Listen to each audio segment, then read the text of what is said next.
Hello and welcome to Sword and Board presents The Board Will Be With You, Always.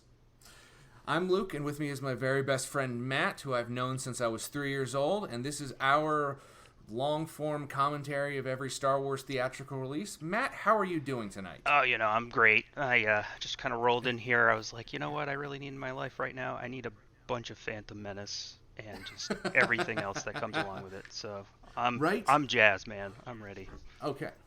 So this is going to be a little bit different than our normal episodes, and by a little bit different, I mean it's going to be a completely different thing entirely. We're actually going to be watching the theatrical releases of the Star Wars films in chronological order in universe. You'll be watching along with us. We'll tell you when to start the copy of your movie. We're going to be watching it online. So I'm going to read off a long time ago in a galaxy far, far away, and that should get you right about the right time to start your a good point to sync at. Okay. So Matt, if you will do the honors. Play.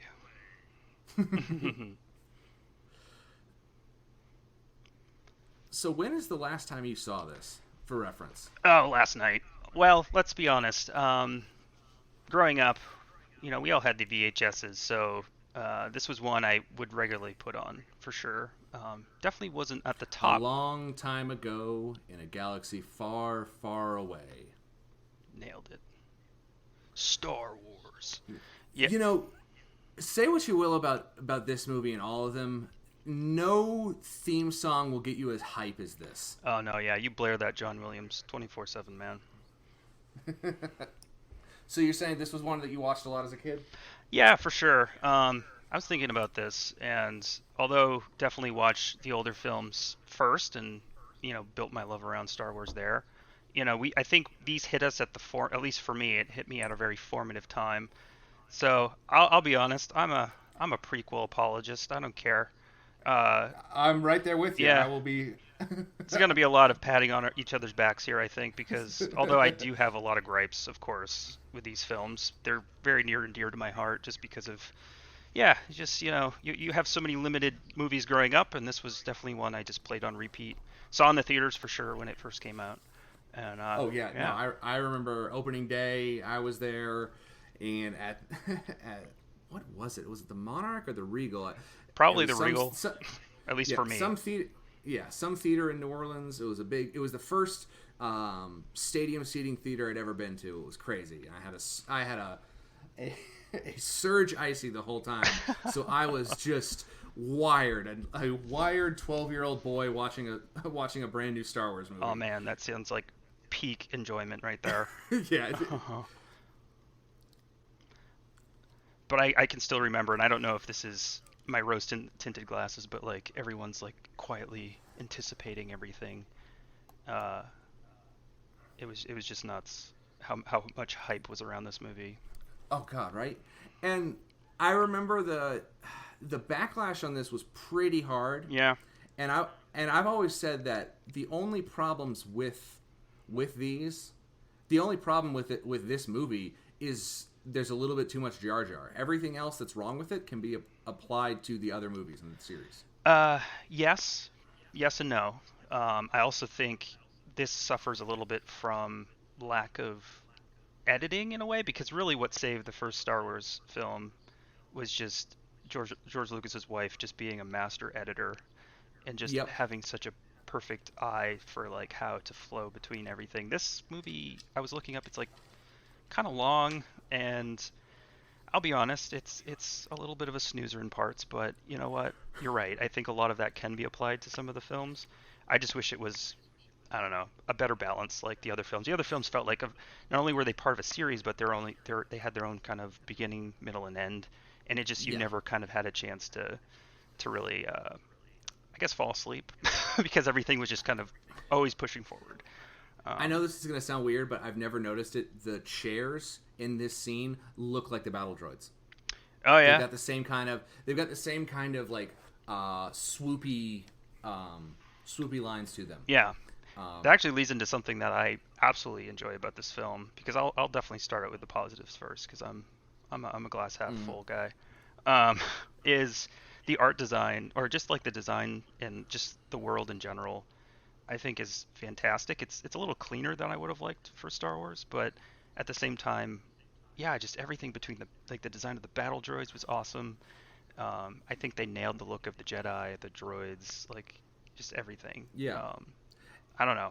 I guess from that perspective, I mean, the heavy reliance on CG is a little meh, but at the time, it was like, holy cow! Like this whole movie is literally a green screen, and everyone was like off the floor. And some, good and bad, right? Some people were like, this isn't I'm actually anything like the movie, like the originals, no. but yeah. So on top of being a Phantom Menace prequel apologist, I also am sort of a CGI apologist.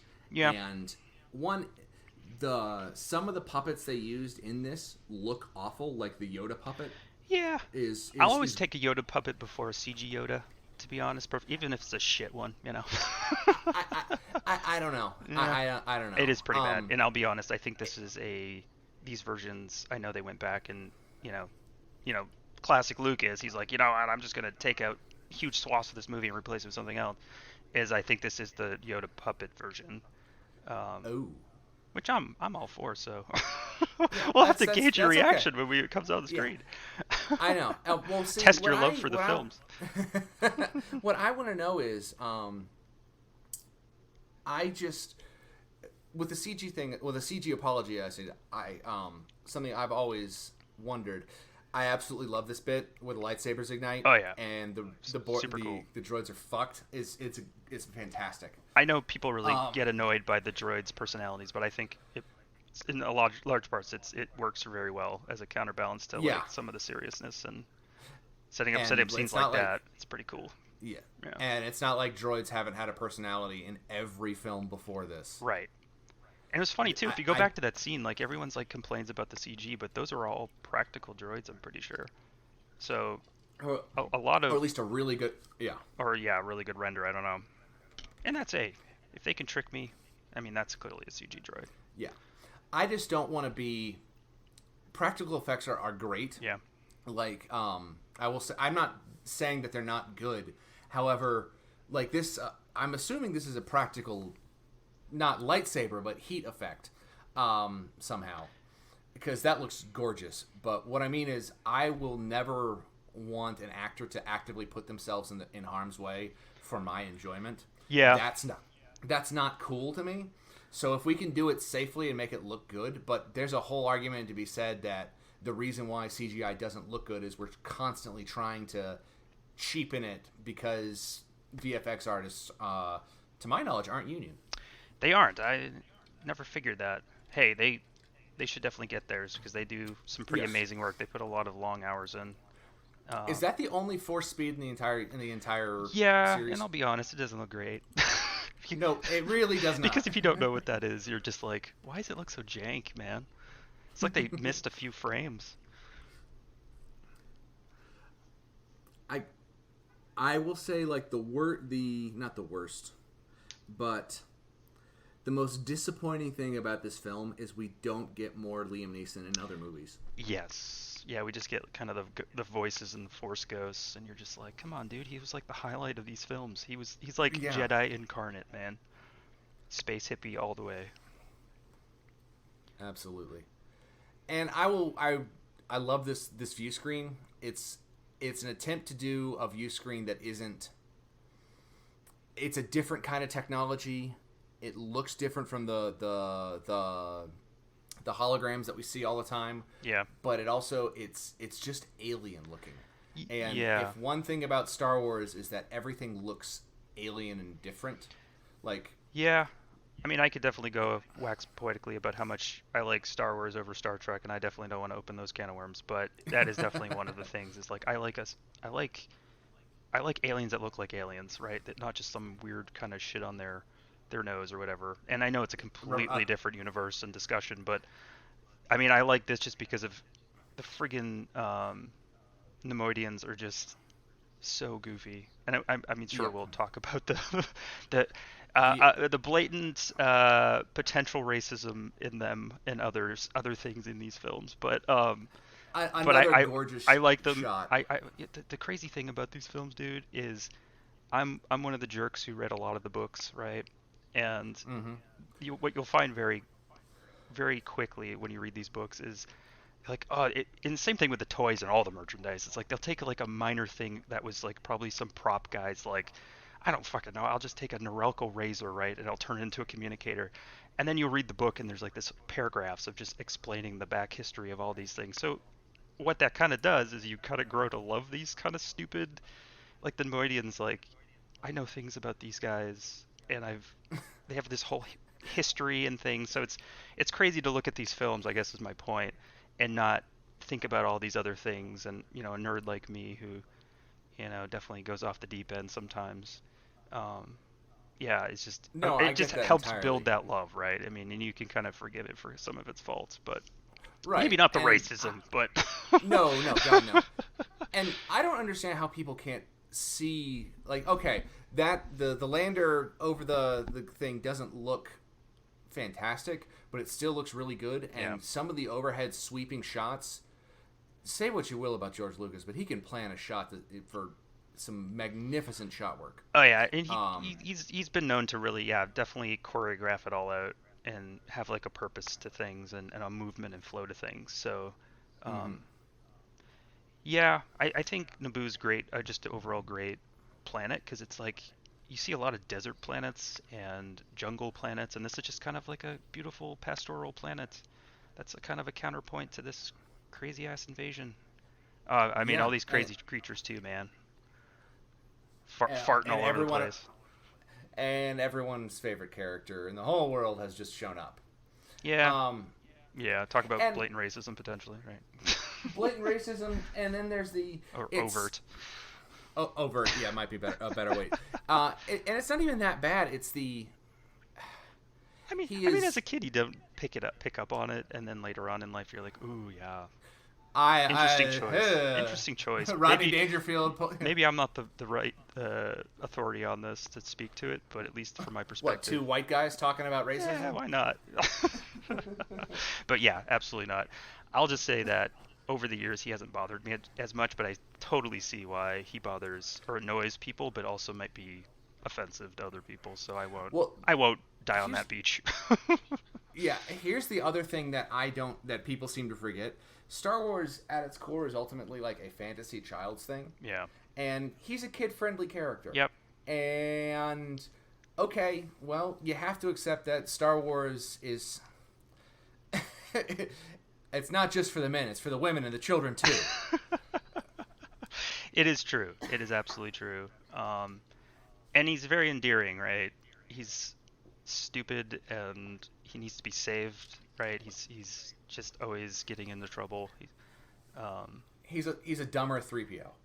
yeah, yeah, that's a good way to put it for sure. Mhm. Um I always liked your idea of how stereotypically Gungans are very stupid, right?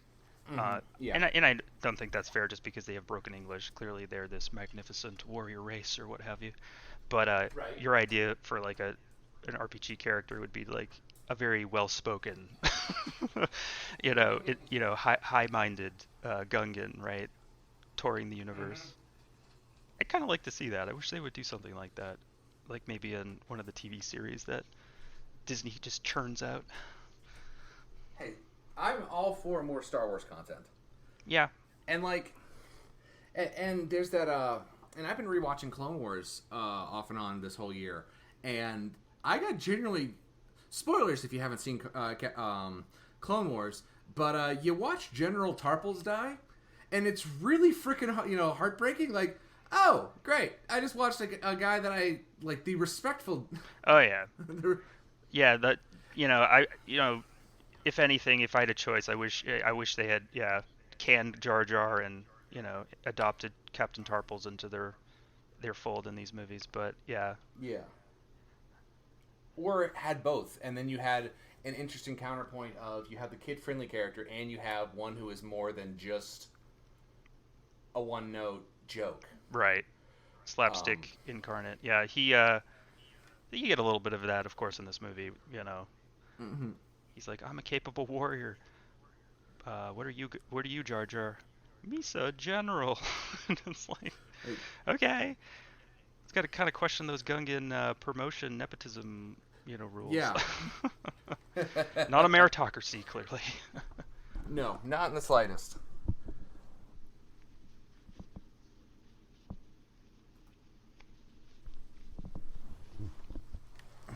And it's interesting because it's not.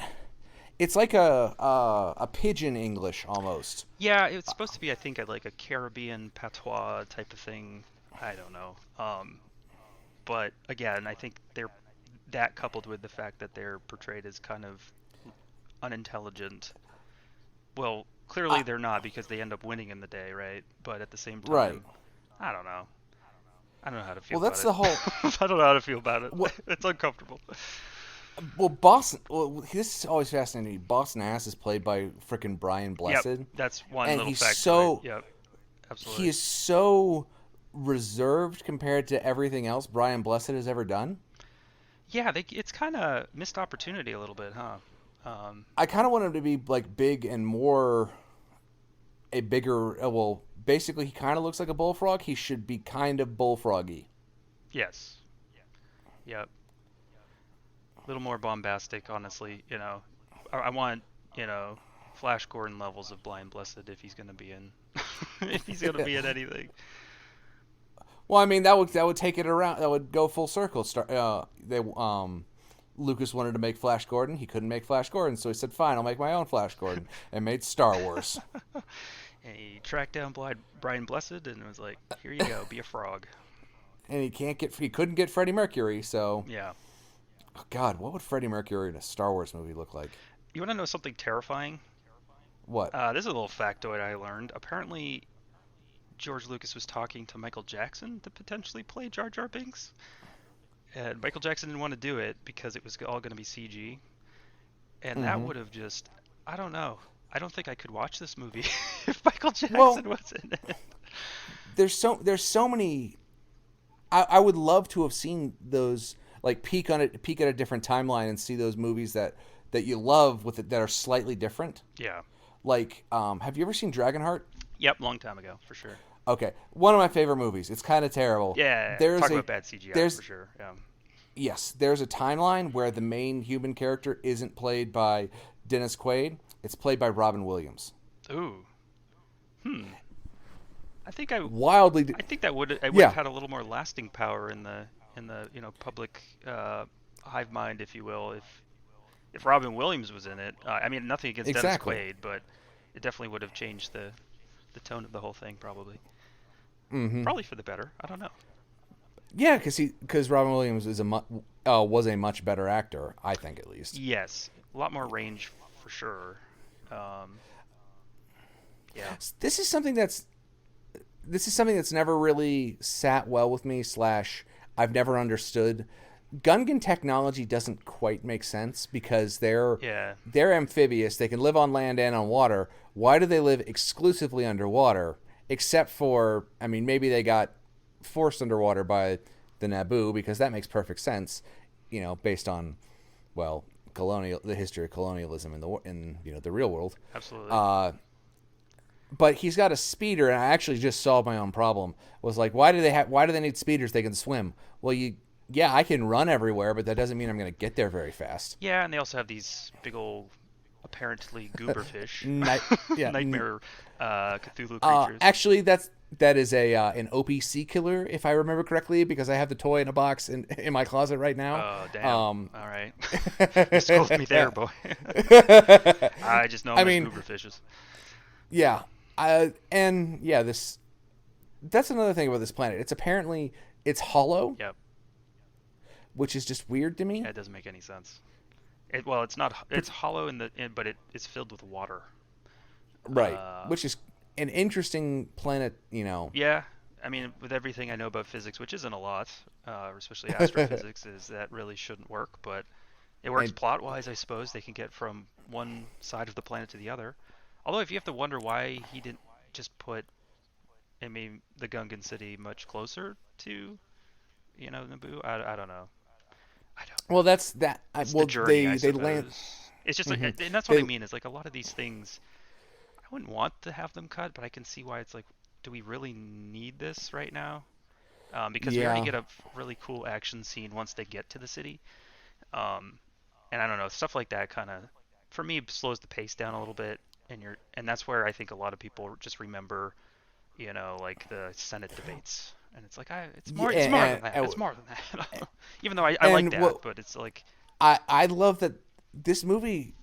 I remember about 10 years ago, the standard thought was that this wasn't going to age very well, or that it hadn't aged well. yeah, And now, looking at it in the harsh light of 2021, the prequels and the slow rise to space fascism with yeah, it's still and still the very and the end of relevant for democracy, sure. yeah, and wildly so. And somehow we didn't.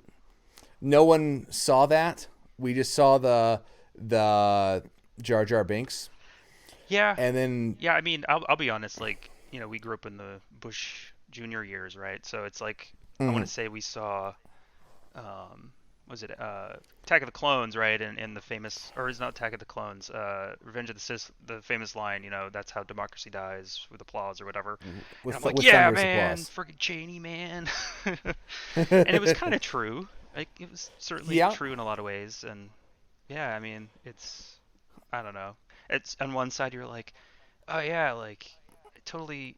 Okay, her dress. Does she have like? Are those fish tanks? Does she carry fish around her feet? Maybe that's her good luck fish. I don't know. That's a good question, Lucas. You should probably consult Wikipedia. I have vowed never to go back to Wikipedia. It's just that there are. I appreciate the dedication of that fandom to Wikipedia. I really do. Yeah.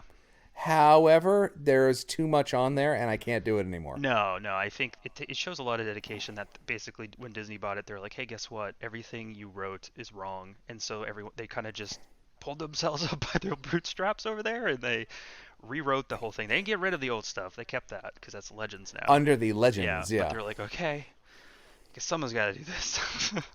But you're right. It's like how you just go to like Luke Skywalker's page, and it's pretty much a whole novel. Hmm. Nobody got time for that.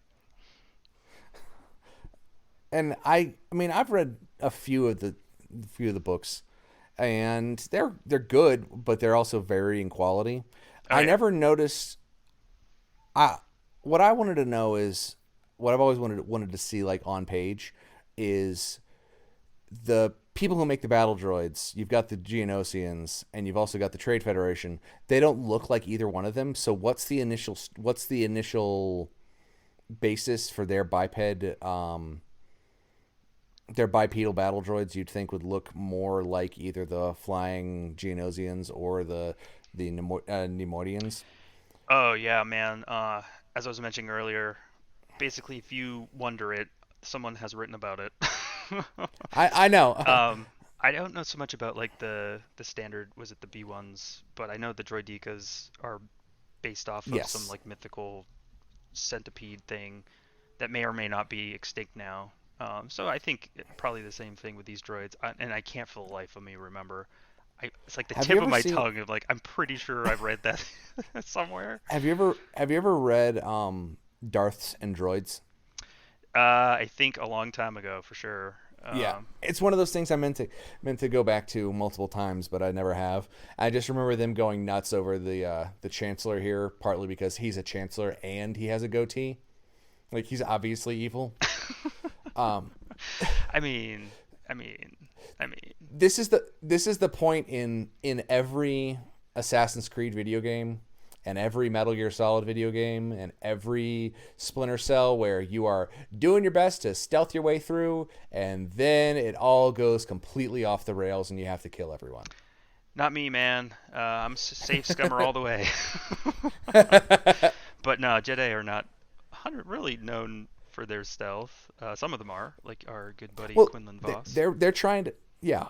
Quinlan Voss, who's known for falling to the dark side on roughly a weekly basis, Yeah, mostly and for being chicks, a little. but yeah. But no, they go to stealth their way / trick their way onto the ship, Yeah, and they were so close, and man. So close. so they're going to Coruscant. Oh yeah, Coruscant all the way. Fuck this I croissant remember thing. I'll die on that beach, man. I mean, I don't know the English language to know enough to be like, okay, sant, but I mean, But it's except obviously established that it's sant, but as a kid, right, you don't ever, we didn't see core scant. No one said it. You just had to develop that word in your mind. Yeah. And that's, for me, how it came out. Yeah, and I believe I'm on the I was in the same page as you, but no one ever said it. Yeah. And here's another weird thing. Like, yes, it's a made up place name, but guess what? Literally, they're all made up place names. Paris is a made up place name. Yeah. London. Callus or Calais, yeah, for sure. Yeah, because we're not from Maine. Madrid. Madrid. Which, does Madrid even exist anymore, or is it back down to being like RU15? Oh, I don't know. All I know is that when I go to China, there really aren't any good Chinese restaurants. I'm sad that in my move I lost that magnet of that sign. What? That road sign. There's a road sign. You know the one I'm talking about. Yeah, I know. Like, there's Belgrade over here, and for sure in Poland Norway, and China. Yeah. Yeah. Everyone else well, is I like, had I'm not from Maine. What the hell are you talking about? Yeah, I had a magnet of that years ago, and in some move I lost it. I'm still disappointed by that. I'm sure you could eBay it. You can eBay anything. Yeah, but that's not the point, Matt. I know. I've lost so many of my memorabilia over the years, and I'm sad about it. A lot of it by choice. A lot of it not by choice. Star Wars, huge. Star Wars, if you let R2-D2 do anything he wanted, about 5 pages long. Yeah, motherfucker got jetpacks, man. He can do anything. He can fly.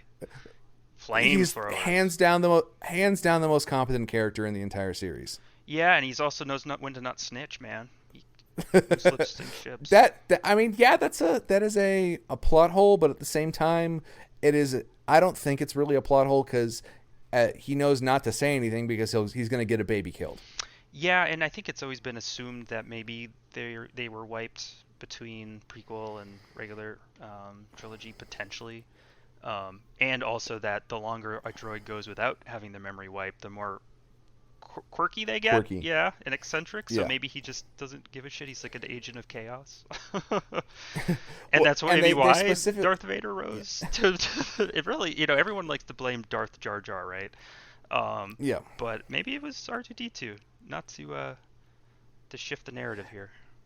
Say what you will about every other villain in the series, Darth Maul is actively terrifying. He is, and like many cool characters in Star Wars, a little bit of a wasted opportunity. Absolutely. but Ray Park was awesome because very minimal speaking lines, which was probably good. But to his benefit. Yeah, but awesome choreography. Like, the guy he basically invented like cinema, lightsaber duels. Yeah, and he looks menacing. Yeah. He doesn't say anything, as you just mentioned. What he does say, they used a different actor to dub in his voice for. Yeah, isn't he is he Australian? No, he's Austral-English. There you go. I don't actually cast the widest net. Not American. I've seen him in stuff. Have you ever seen Shaun of the Dead? Of course, yep. Okay, so you know the jerk roommate who, not Sean or the other guy, but the jerk roommate who turns into a zombie and who hates him? Sure, I think so. It's been a while. Yeah, that's the voice of Darth Maul. Oh, okay. Interesting. I was getting there eventually. I was like, where does this connect? Okay, and as a kid, I didn't even notice. Like, I'm like, oh, that's just his voice. But then you hear Ray Park speak, and you're like, there's no way. Yeah. There's no way that's him. And I'll be the first to say this. Actually, I won't be probably, but I'm not ashamed of this. Is that everyone's like, oh, Natalie Portman and Keira Knightley, they just look so alike. It's like crazy, and I'm like, what are you talking about? These guys are kind of going out of their way to notice that, when they do their twins, sort of swap out, that they're like, oh, surprise! It's like it's some sort of secret. As a kid, I'm like, what? They look alike because I don't know. They look alike because every female protagonist in Star Wars is the same. Man, They're all young, skinny brunettes. Can I just say though, if I was a queen, I would totally chrome out my spaceships as well. Absolutely, chrome is the way to go. If you're gonna go excessive, go Oh, excessive. yeah, absolutely. All these ships, all the Nubians are like chef's kiss. Mwah. Beautiful. Naboo Starfighter. Nubian. Yeah, Nubian. Back Also, in the desert. I get they want to have Jar Jar as a character. I really do. You have just put an aquatic amphibian person in the worst place for him in the world. Yeah. He is going to be the whiniest, most obnoxious person because he's going to be thirsty this entire time.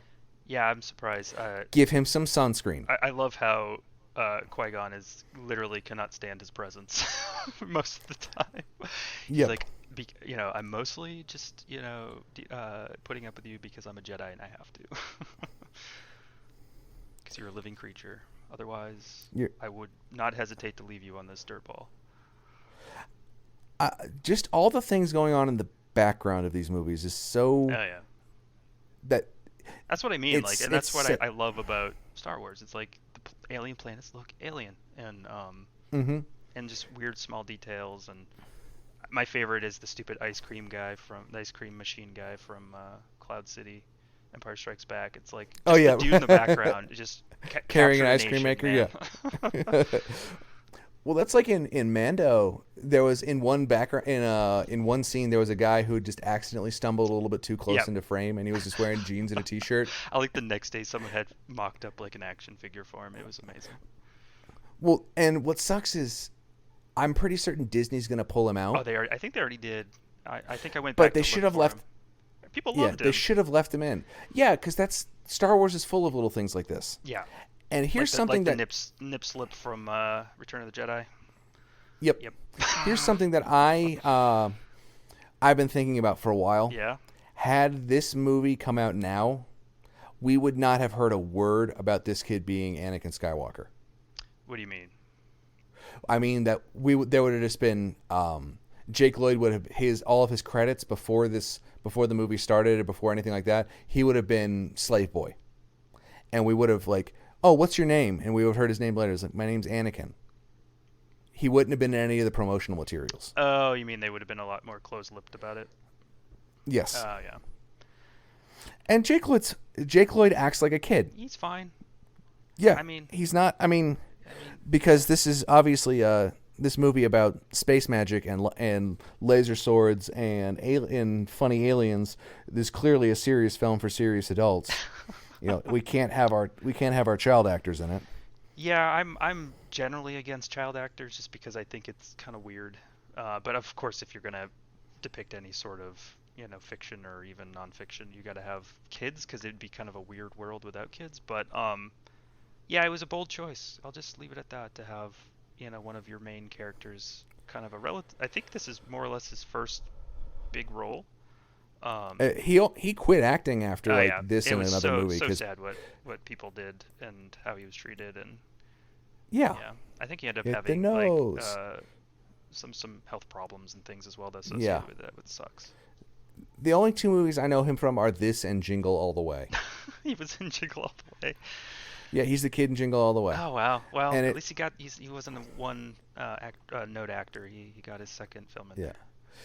Now, if you want to talk terrible racial stereotypes, Watto is so much worse than the Nemoidians, I think. Oh yeah. Mostly because we have actual character interactions with him.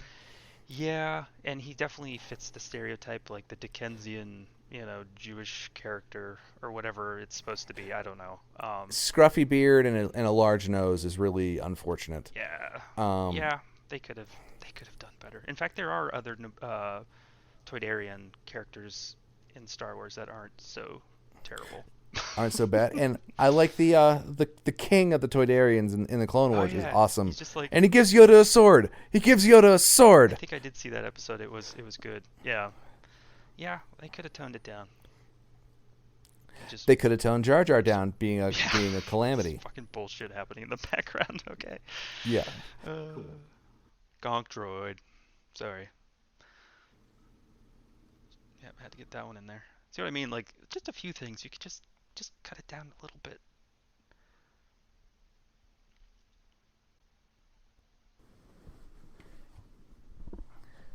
Are they speaking Huttese? I believe so. I should know that, but I'm pretty sure it is. Yeah, and that is still a terrible line read. And I even my defense of this movie and Jake Lloyd, that Yeah, I mean, that but to your yippee is point, terrible. I mean, even Harrison Ford had bad line reads, but it made up for the fact Yep. that he had really great line reads. So can't say maybe the same for Jake Lloyd, but again, he's a kid. I'll give him a pass. Yep. It serves its purpose. Mm-hmm. It's a little too kind of optimistic for my taste and happy-go-lucky, but I'm also just a downer of a person, so that's on me. Whoopee whoopee. It's like, Jar Jar, do you not have a concept of money? Do you not have a concept of just self-control? Or just how disgusting you are? Sabalba. I do love that he's just like this guy who's not capable of being threatening is just about to get the shit kicked out of him by a tiny little dude. Yeah, I from what I know is like, yeah, Dougs aren't, you don't mess with them, and obviously they're, hyping them up right now, but it's like, I don't know, he has to get saved by a kid, you know? What the fuck, Jar Jar, you gotta get your shit together, man. But Jar Jar's a Sith Lord, didn't you know? Yeah, yeah, I made I mention of think that. that's I obnoxious. think that's kind of silly. I think Mm-hmm. it is a little, you can look at the films and be like, okay, some of the stuff he was manipulated into doing, but I think any other character would have played that role, like basically doing the vote of, did he do the vote of no confidence, or basically uh No, he votes to give them the Chancellor emergency oh, there you go. powers. Yeah, fake. I'm a fake Star Wars fan over here. I forgot that. What I was talking about earlier is we talk about great actors. Ewan McGregor, Yes. perfectly cast for this. Um, I'm disappointed the Obi-Wan show is only going to have like 6 or 7 episodes. yeah, I didn't hear that. I was actually hoping just for a full-blown movie, but then of course Mandalorian came around, and I'm like, wow, they can actually do this right. Go to town. Make all the TV shows you want if they're going to be that good. That's what I want. Longer form. I want as many stories as possible in this universe, Yeah. particularly just like strange, offbeat things. I want a story that is like the best one. Pitch me your Star Wars movie. Pitch me your Star Wars story that if you had creative control of one. Easy, and I'm optimistic, or I guess I don't know. I really hope they're doing this, and I know they're probably not, so I'm fooling myself. But leading into Thrawn, right? And this would almost, if there can somehow tie Thrawn, because he's definitely back in the universe, in a couple of different mediums. And I'll be honest, I don't know exactly where that leads to, but if they can somehow work that in as whatever they're doing with Mandalorian, maybe, which may or may not be happening. I don't keep up with Star Wars news as much as I should. That may, and I'll be open right now, is, I'm not a fan of the new films that too much, but if they have a way of tying that all together with Thrawn, maybe I'll be back on board a little bit. But yeah, it would definitely be Thrawn. Yeah. No joke. Mine, I want them to play up the Jedi Knight aspect. Yeah. So what I would have would be a Jedi Knight from the High Republic era. Oh yeah. Get frozen in carbonite and get reawoken 100 years later in the Rise of the Empire, about the time before, like maybe during A New Hope. Yeah. Yeah. So like an it's this Encino guy Man situation. That'd be. I was thinking Samurai Jack. Or Samurai Jack for sure. No, I think Yeah. that'd be cool. And then you could have like a nest of characters who would be, he's trying to learn about what happened in the intervening 100 years where the Republic is dead and the Jedi are gone, but he still has to save the world. Right. And I hate making this parallel, but that's part of why I kind of like the new Captain America, because he's like this kind of like pure condensed like you know, perfect human Oh yeah. almost, and he's basically lost to time, and then he wakes up and he's like, "Why are you guys all shit? you Why are the Nazis still what the here? hell, man?" Um, so I could see that because like certainly the Jedi of this era, they do a lot of sitting around tables, or I guess in their Yep. chairs in circles doing powwows, and it's like, do something. Although the Yeah. Clone Wars, they do a whole lot more, but Oh, they do a lot in yeah. the Clone Wars. That's true. But yeah, you couldn't have. I mean, they probably could, and they may have had an episode that was just them sitting around in a table, around their table.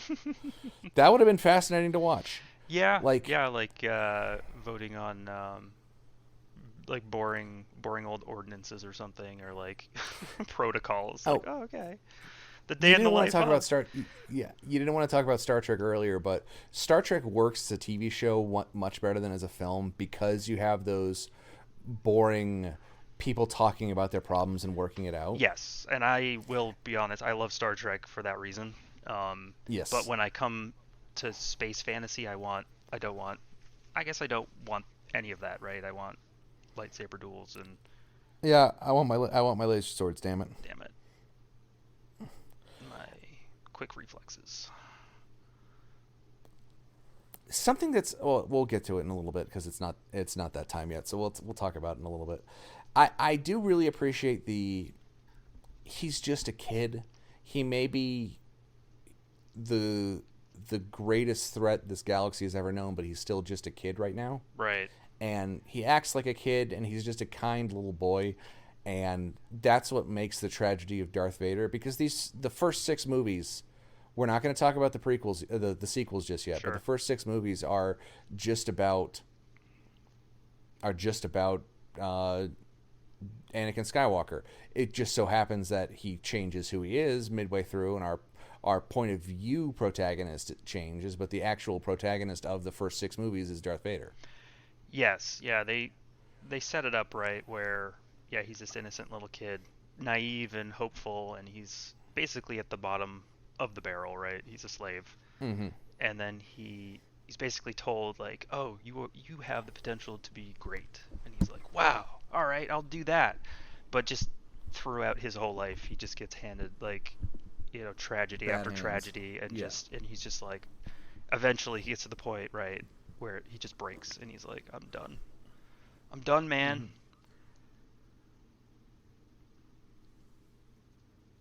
I'm done doing pod races, dude."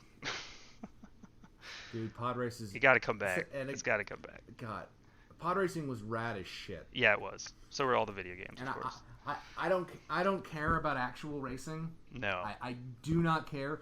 I would be at every freaking pod race I could find. Oh yeah, I'm very sad in the year 2021 we don't have some sort of equivalent. It's almost like we failed as a culture, where we haven't advanced Yeah. our pod racing technology. Yep. So Shmi Skywalker, best or worst mom ever? Probably best because she's doing what she can. Because again, they can't just escape or they blow up. Right. Yeah, and I gotta think like what is it to be a parent in the Star Wars universe? Like clearly there's no such thing as the nuclear family. No. And so it's like, what if your kid like came up to you and was like, "Mom, I want to, I want to do all these crazy space adventures and travel at the These speed of movies are- sound," and it's like, no, and then somehow she gets convinced Yep. in 2 minutes. So yeah, I don't know. Maybe this is a normal affair. Well, my thought, something that's really fascinating about these is, even before Disney bought it, they're weirdly chaste. Oh, what do you mean? Just the whole universe is sexless, basically? Yeah. Yeah. And Disney is really bad about it in all of their movies in general. Yeah. But, I mean... It's a match made in heaven. Yeah. Yeah, exactly. Yeah, yeah, where it's a fact that's like, oh, he didn't have a father. He was, conceived, But immaculate even beyond conception that, or like, whatever. There's very little romance. There's very little chemistry, any romantic chemistry between characters. Yeah, even Padme and Anakin, it's always just like kind of weird. Right, and that's maybe what put a lot of people off, where they weren't used to this high romance thing. I mean, clearly Star Wars has always had like a love subplot, but Oh yeah, love is never was like love the center counterpoint of the narrative, right? It was well. I see. That's the thing is, at least in the first 6 movies, before the sequels, we're gonna get to the sequels eventually. Do we have the to? The most powerful force in this universe isn't the force; it's love. Every action in these films is predicated based on someone doing something for love. Yeah, for sure. You know, And it's what brings Vader back at the end. It's what causes Vader to fall. It's what causes all of the problems in this. Is that I mean, that's why he slaughters the Sand People, and it shows that he's just a really dark guy, as well. Is that he's so overcome with loss for his mother. yes. Yep. I think I hate to sound like a pretentious prick here, but I think a lot of this, and maybe George Lucas what made it intentional, was the duality of things, right? Like light versus dark, anger versus hate, or anger versus love, or hate versus love. But absolutely, you're right. So you know, a lot of these characters have choices, and they almost make it seem like they don't have a choice, like he fell to the dark side, like it wasn't his agency that caused that. But Yeah. I think this proves is that no, in the end, right at the close of these two sagas, right, the prequels and the original, love overcomes, right, and as corny as it is, it's still a good message to have, regardless of when the movies were made, or necessarily what the medium is or what the topic is. It's like I would much prefer good to overcome, and for for the light to win. Although I did really enjoy playing the dark side in a few a few of the games. A little bit of a catharsis. What is it? But those were never yeah, those are never the the Canon canon ending. endings for sure. Yeah.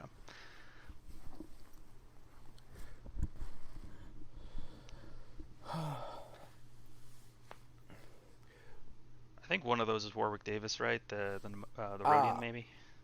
Yeah, I was gonna say that walk is very Warwick Davis. Yeah, I'm glad these fit into all of these movies. Mm-hmm.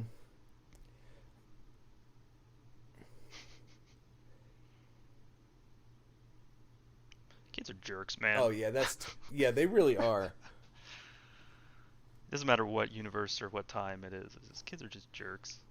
Except for Anakin, he's maybe too good, but he's like, Well, that's I'm the whole win. point. Yeah, I know. I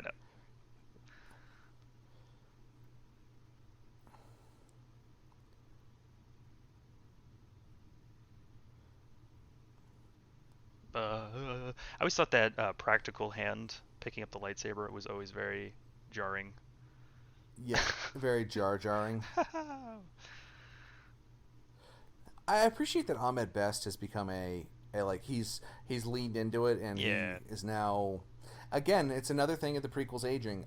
It would not surprise me if we see Jake Lloyd some kind of return to this thing, like in.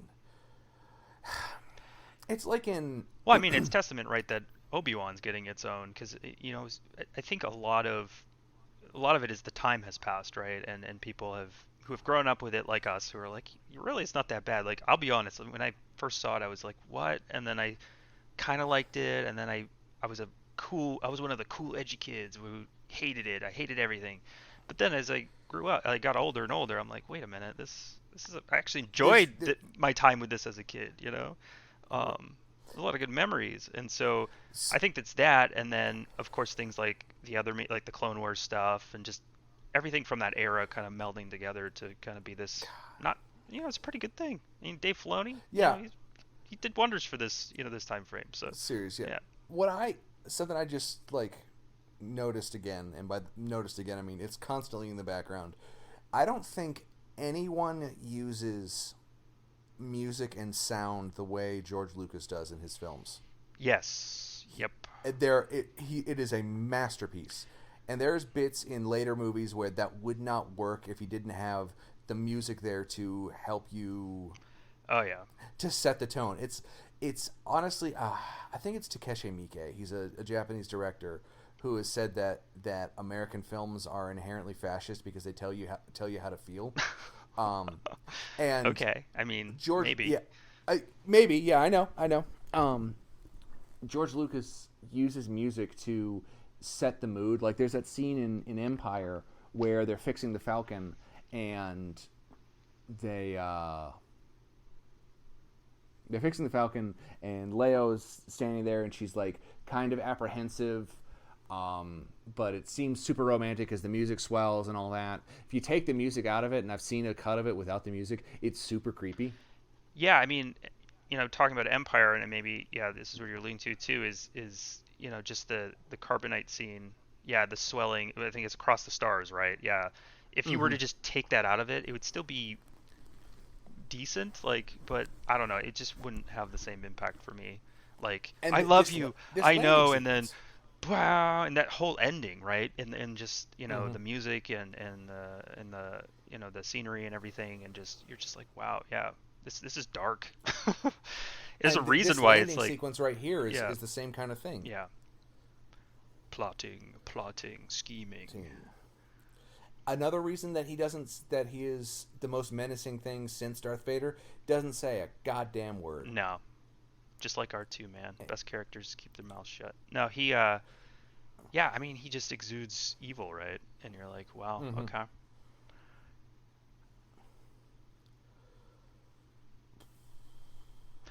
We skipped right over the part, but thoughts on midichlorians, Lucas? I'm gonna put you on the spot I here. don't. It's there are worse things, Yeah. and it also it adds in. This is it's not the High Republic, but it's the High Republic. So there is a scientific explanation for it because this is when science and this is when learning and knowledge are still a huge part of the world. Yeah. The world here being the universe. Sure. And so we don't hear about it in the original trilogy because it's descended into fear and mysticism. Right. I mean, if you think of this almost, yeah, like either pre Dark Ages or even just the Renaissance or whatever, and you're like, yeah, they're measuring things in the universe. They've kind of used their reasoning, right? Because everyone is maybe kind of looks at themselves. They're like, yeah, I'm a thoughtful person, right, or whatever. And so, and push come to shove, a couple hundred years go by, either people forgot all about it, or it turns out to be, oh, what you what you found is kind of wrong. It wasn't the demons in your blood. It was sepsis. You know what I mean? Yeah. This scene has always frustrated me because, yes, he could have. He's making a bet to win. What's it called? To win Anakin in the thing. Yep. In the race. Yep. And then later on, he says specifically, no pod is worth 2 slaves. Okay, we've established something there. Yep. He wins him in the race. He still still owns the pod. They sell the pod. Why do they not use that money to buy Shmi? Yes, because there's two funds of money, right, or buckets of money. There's the money they win from the race, and then there's the money they have from selling the pod. Correct. Yeah, I don't know. Maybe it wasn't a lot. I don't know. And now that's all I know. And there's if there had just been a scene of no, I'm not selling her. Yeah. I'm not selling. I'm bitter. Her. Fine. Yeah. Done. Bitter. Yeah. Exactly. Kitster just disappears.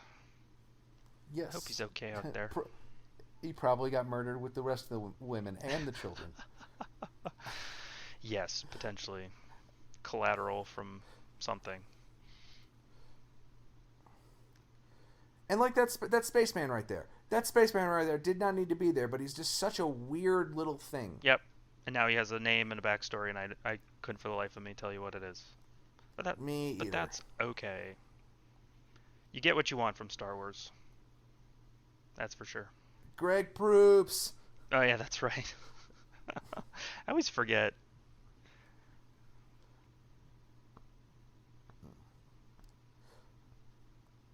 This is such a perfect shot because you get all the stuff in the background. You have other racers and competitors describe what's going on. Right.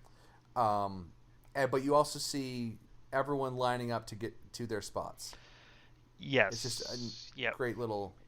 It also, yeah, it gets you excited for what's to come, and then pretty soon you'll be introduced to Jabba the Hutt. I was about to spoil it. Actually, this is the extended. This goes on a little too long. Yeah, no, I actually like this. Okay. I like that they. I was about to ask because I know that this was the theatrical cut only showed like 2 or 3 of these people. Right. Yeah. The whole pod race scene is a little bit extended for sure in this version. But yeah, they introduce Jabba soon, and it's like, yeah, you just get a little bit of setup because he's been mentioned, and everyone knows his name. Mm-hmm. Getting ready for some good old fashioned pod racing, man.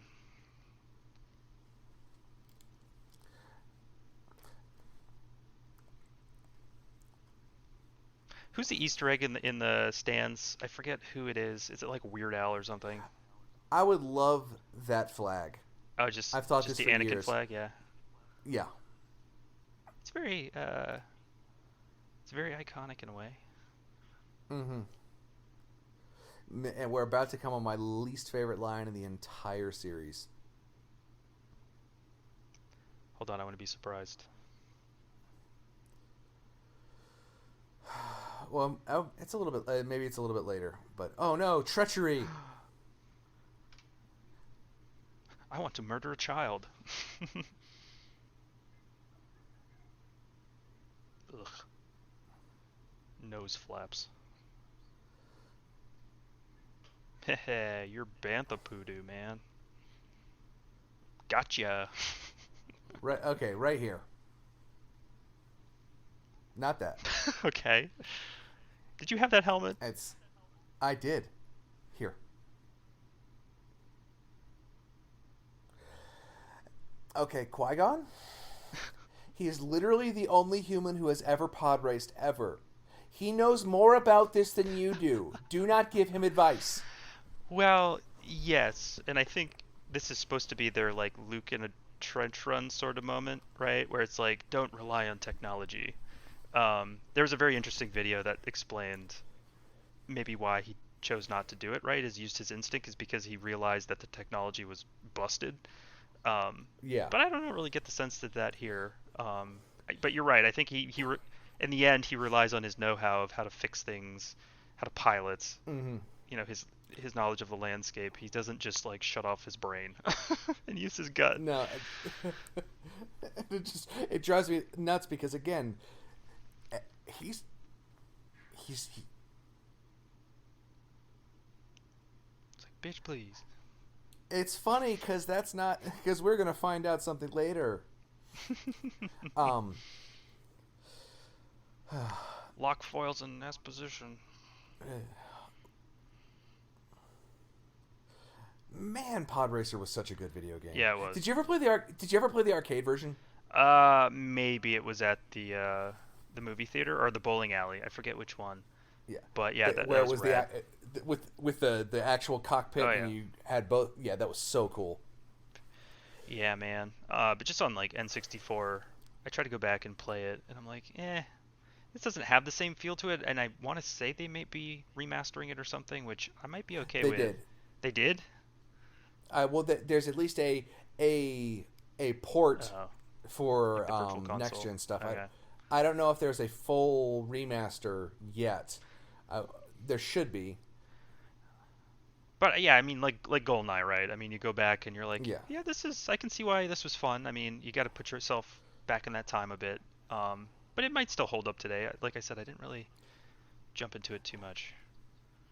It bothers me because like not certain things age well, but we had so many characters, so many games come. Yeah. Well, yeah, we've had so many games that built off of it that make it seem stayed. Yeah. And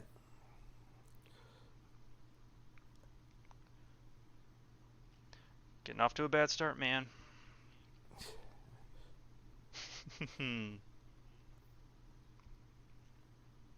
Alternate version of this film is Anakin loses the pod race, and then Qui-Gon has to be not Jar Jar, Watto's slave.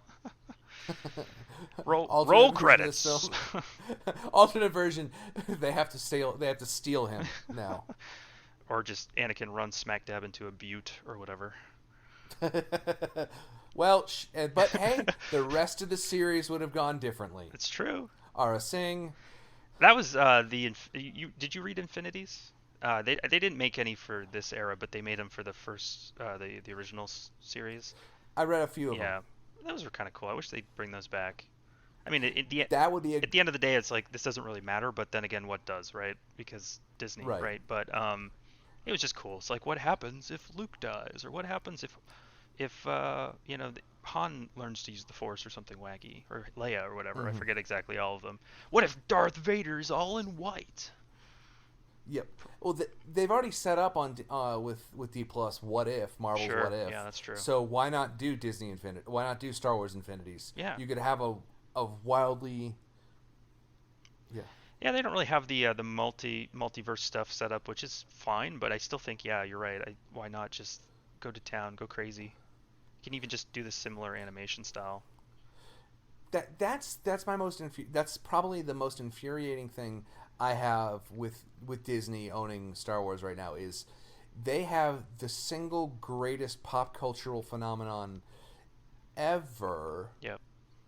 And they're doing nothing with it. They did. Yeah. I mean, they are. There's more shows coming out. That's great, and I do want more shows. But there was that beautiful time with, despite how I feel about most of the most of the sequels. Yep. Where every Christmas there was another Star Wars movie. That was great. I loved that. Yes, that was fun, and I kind of enjoyed seeing it, seeing them.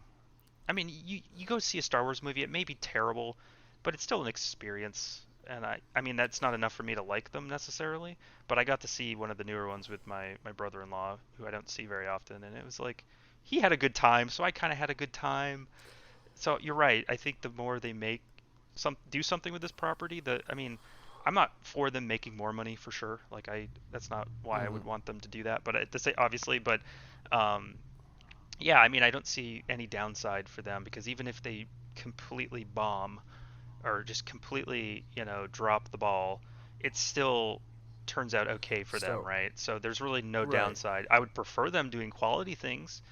So maybe there needs to be a little bit of a stick and less of a carrot, but yeah, I don't know. Yeah, I wish a lot of things, and I try not to stay up at night, worrying about what if, but and I know I don't want to get you going about this, but I know the one thing, right, that really probably did it. I'm not going to speak for you, but the whole Kyle Katarn thing, right?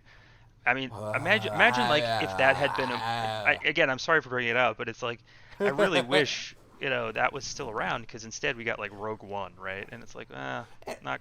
Rogue One was good. I mean, in the grand scheme of things, yes, I did like it, but the whole time I'm just thinking, Jyn Erso, that sounds so close to Jan Ors. Well, this is Jan Ors, and I'm like, why can't this just be Kyle Katarn? When I saw that, I legitimately expected them to have a bearded dude named Kyle get shot. I expected that to happen in the movie. Or just beardy McFace or whatever. But I mean, they're doing a Caspian Andor or whatever film, which, yeah, I mean, or show, yeah, yeah. So I guess they're still doing stuff, and that's good, I guess. But I would just love to see them do like the Dark Forces thing, where because they're slowly building that back in, like in Mando with the Dark Troopers. Yep. And they have brought them up multiple times. I just wish they would like do something with that story of the rogue who becomes a rebel, who becomes a Jedi. Yeah. Slowly going through that. That sounds like a cool story, and that, well, I mean, it not sounds like a cool story. It is a cool story because we've seen it and we've played it multiple times. Right, and if you think about it, it's like Disney. Like, what do I need to do to pitch this to you? It's like, take Luke Skywalker, or take Han Solo, take Luke Skywalker, make them have a baby. Yeah. What if Han Solo became Luke Skywalker? Yeah. There's your story. Exactly. you hijinks, I mean, and tomfoolery, but most of all, high adventure and just fun, all around fun, right? yes. And you want to talk about going to the movies with thing. The literal last time I went to see a film was January 2020, and I saw Rise of Skywalker. You know That's the what? last time I've been to the theater. Yeah, isn't that a poor way to? I won't spoil things, but it was, yeah, it didn't leave a great taste to be like that was my final film of the foreseeable future, right?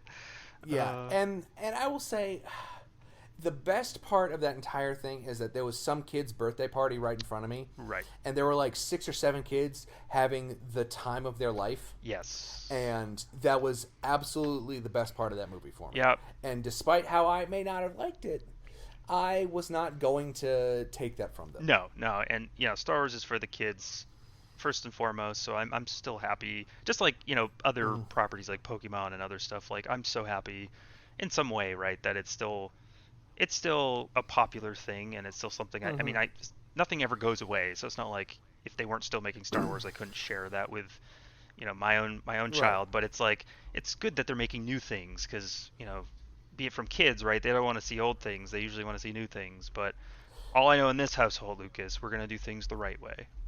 We're gonna watch the original ones first. Oh no, I'm not we're doing married this to chronology. Like I want her Yeah. to experience it, or she just be like, Dad, I don't give a shit, and that's fine too. Yeah. Whatever. And I'm probably gonna do, if we ever have kids, I'll probably do release order because that makes sense. Yep. But I don't know. But I had the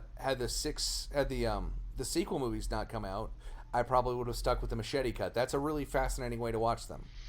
Oh, is that just kind of melding everything together? I'm not super familiar with that.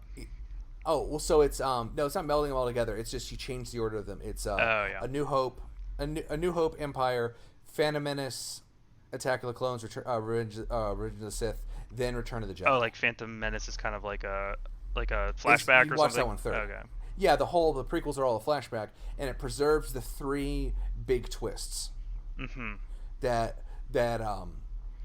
Anakin's Vader. Yep. That Spoilers. the Emperor is. Sorry. Yeah, I know that the Emperor is Palpatine, and that Yoda is Yoda.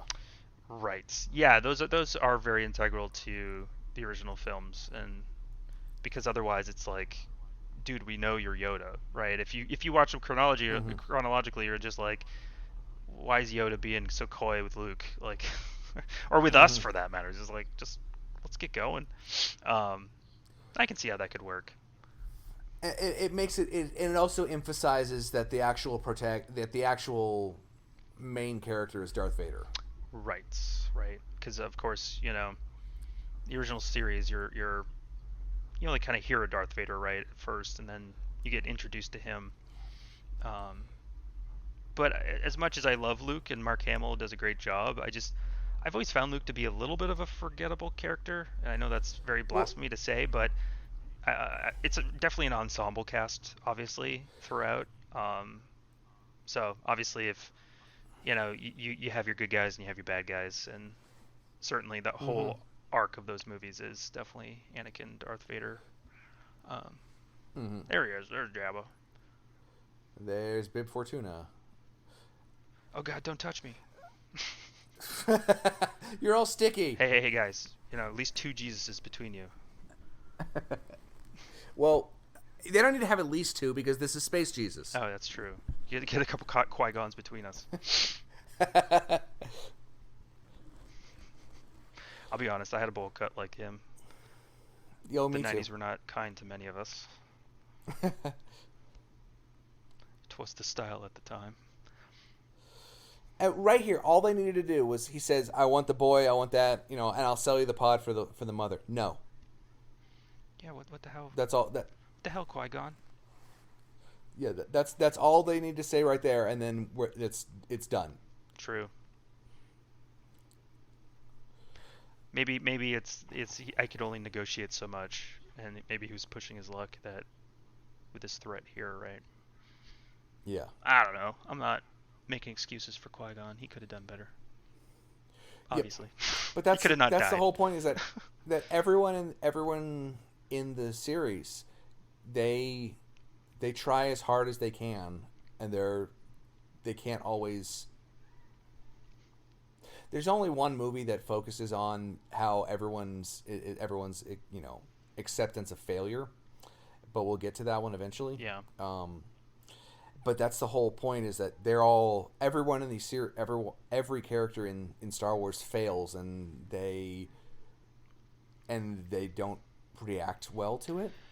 Right. Yeah, I mean, obviously, when we get to the point where Qui-Gon is dispatched, right, Ewan overcomes, and I don't know if it's necessarily him, reaching within for his anger or what have you, but clearly, someone has failed, right? He couldn't protect his Right. master. Um, but yeah, you're right. I think everyone's just doing their best, and that's really all that you can really ask of most people. And Mm-hmm. obviously, it doesn't always turn out the way you hope. I I'm taking you to Space Catholic Church. You're going to be in a choir. you're gonna we're gonna train you as a janissary. Um, that's the Hope you like a rat tail. what I don't. I'm sorry. Go ahead. Oh my God. No, he doesn't seem that old to be that much older than the kids, the younglings. Uh, You know? yes. I don't know. It's always been kind of hairy for me in terms of, or kind of foggy in terms of how do they just go and get the babies and then they have the babies. You think this would be almost a perfect age to snatch him up because it's like he isn't. I don't know. How old is he supposed to be? Like 12 or something, or 11? I thought he was 10. That's probably right. Um, Yeah. I don't know. When you're 10 years old, you're just. I barely remember anything from when I was 10. Yeah, me too. Do you know what I remember from when I was 10? What's that? Star Wars. There you go. I was gonna be like, oh, is it me? It was like, oh, okay, it's okay. I understand. and by default you. Yeah, but no, I we Lars and I were on on another podcast a couple of months back talking about Ghostbusters 2.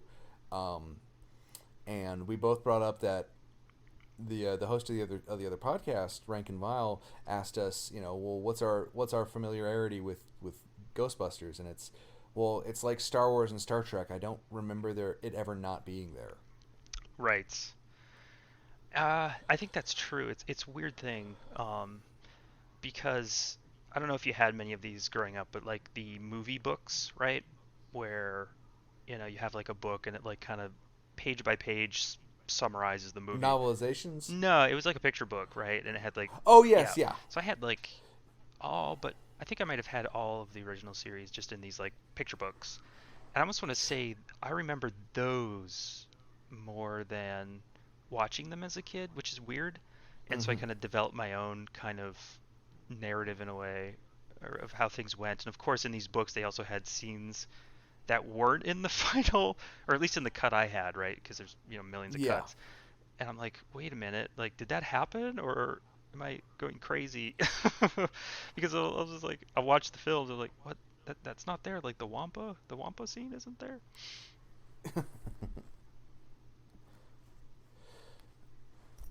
Like the HD remaster of the complete HD KOTOR remaster, which is that bodes well for stuff.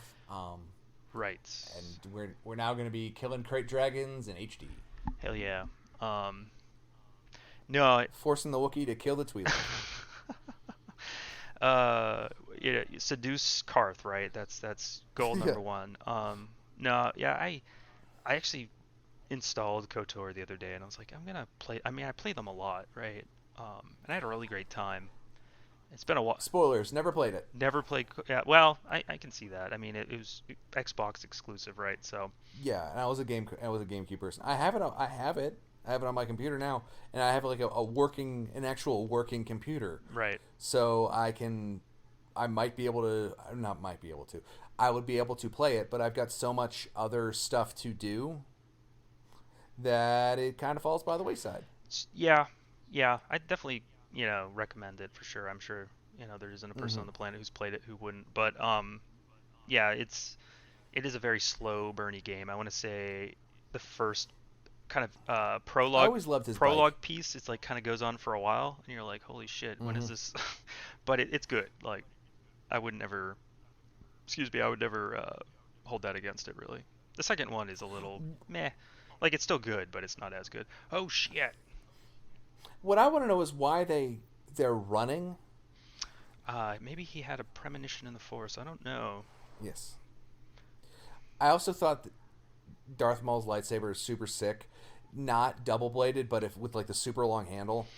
Yeah, I think those do exist, but yeah, you're right. And everyone's of course collective minds exploded when it's like, oh shit, there are two sides to it. Also, another thing that would not have been in the trailers. Right, right. In a modern film, they would have hidden that, and they would have hidden that the kid was Anakin Skywalker. Yeah, I mean, if they were smart about it, for sure. I mean, I do know a lot of modern trailers also just like to give away the whole movie in the Mm-hmm. trailer, but that's I think the trailer house's fault versus the film. Mm-hmm. But I mean, you couldn't make a better poster for a movie than Jake Lloyd walking Oh and yeah, there being the shadow of Vader. That's perfect, utterly it perfect. is. Yeah. So I understand why, but Yeah, everything between the merchandising and the promotions, like that was all spot on. Like even mm-hmm. for what the movie was, like everyone obviously went to go see it. Um, Uh-huh. Obviously because it's Star Wars, but also because like holy shit, space wizards. But yeah, like there are certain things that suck all the oxygen out of the room, and Star Wars is one of them. Yep. What accent is that? Like It sounds South New African. Jersey? I don't know. I was gonna say Rhode Island. I don't know. Yeah.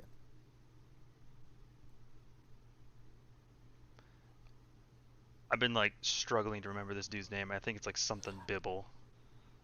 Oh, yeah, it is Co Bibble Bibble. or I don't.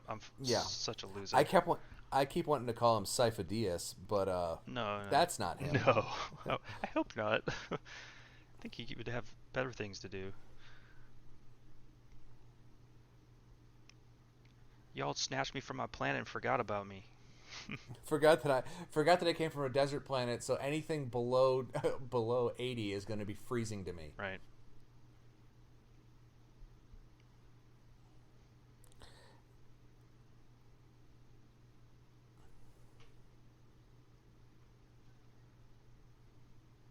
This is also before Natalie Portman is a great actress. This is also before she got really good at acting. I mean, Leon the Professional was before this, but that was a whole other kind Yeah, of that movie. too. But you're right. Like Mhm. she wasn't like Black Swan levels until many, many years later.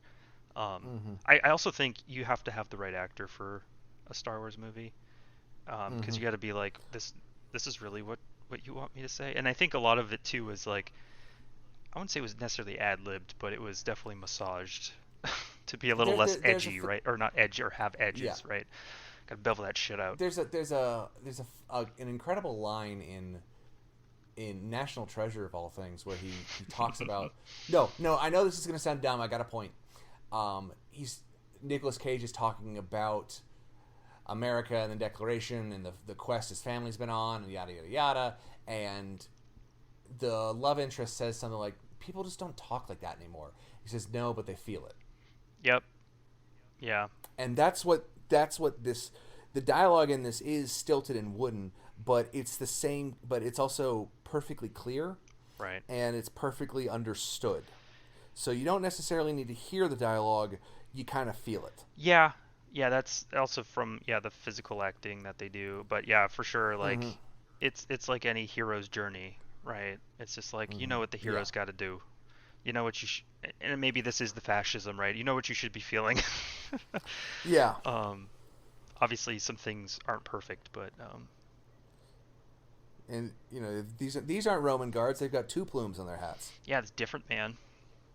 It's to- These aren't Roman senators, they're just, dudes with sweet haircuts.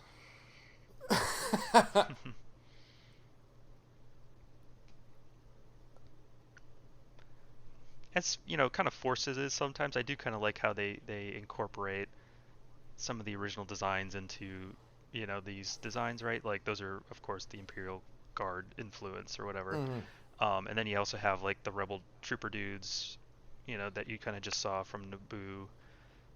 Maybe it doesn't make a lot of in-world sense, but it also maybe kind of does. But it's also cool to see Yeah. things that are familiar. Um, Background alien there didn't need to be an alien. yeah, just a little dude. This is our Yep. driver. His name's Ted.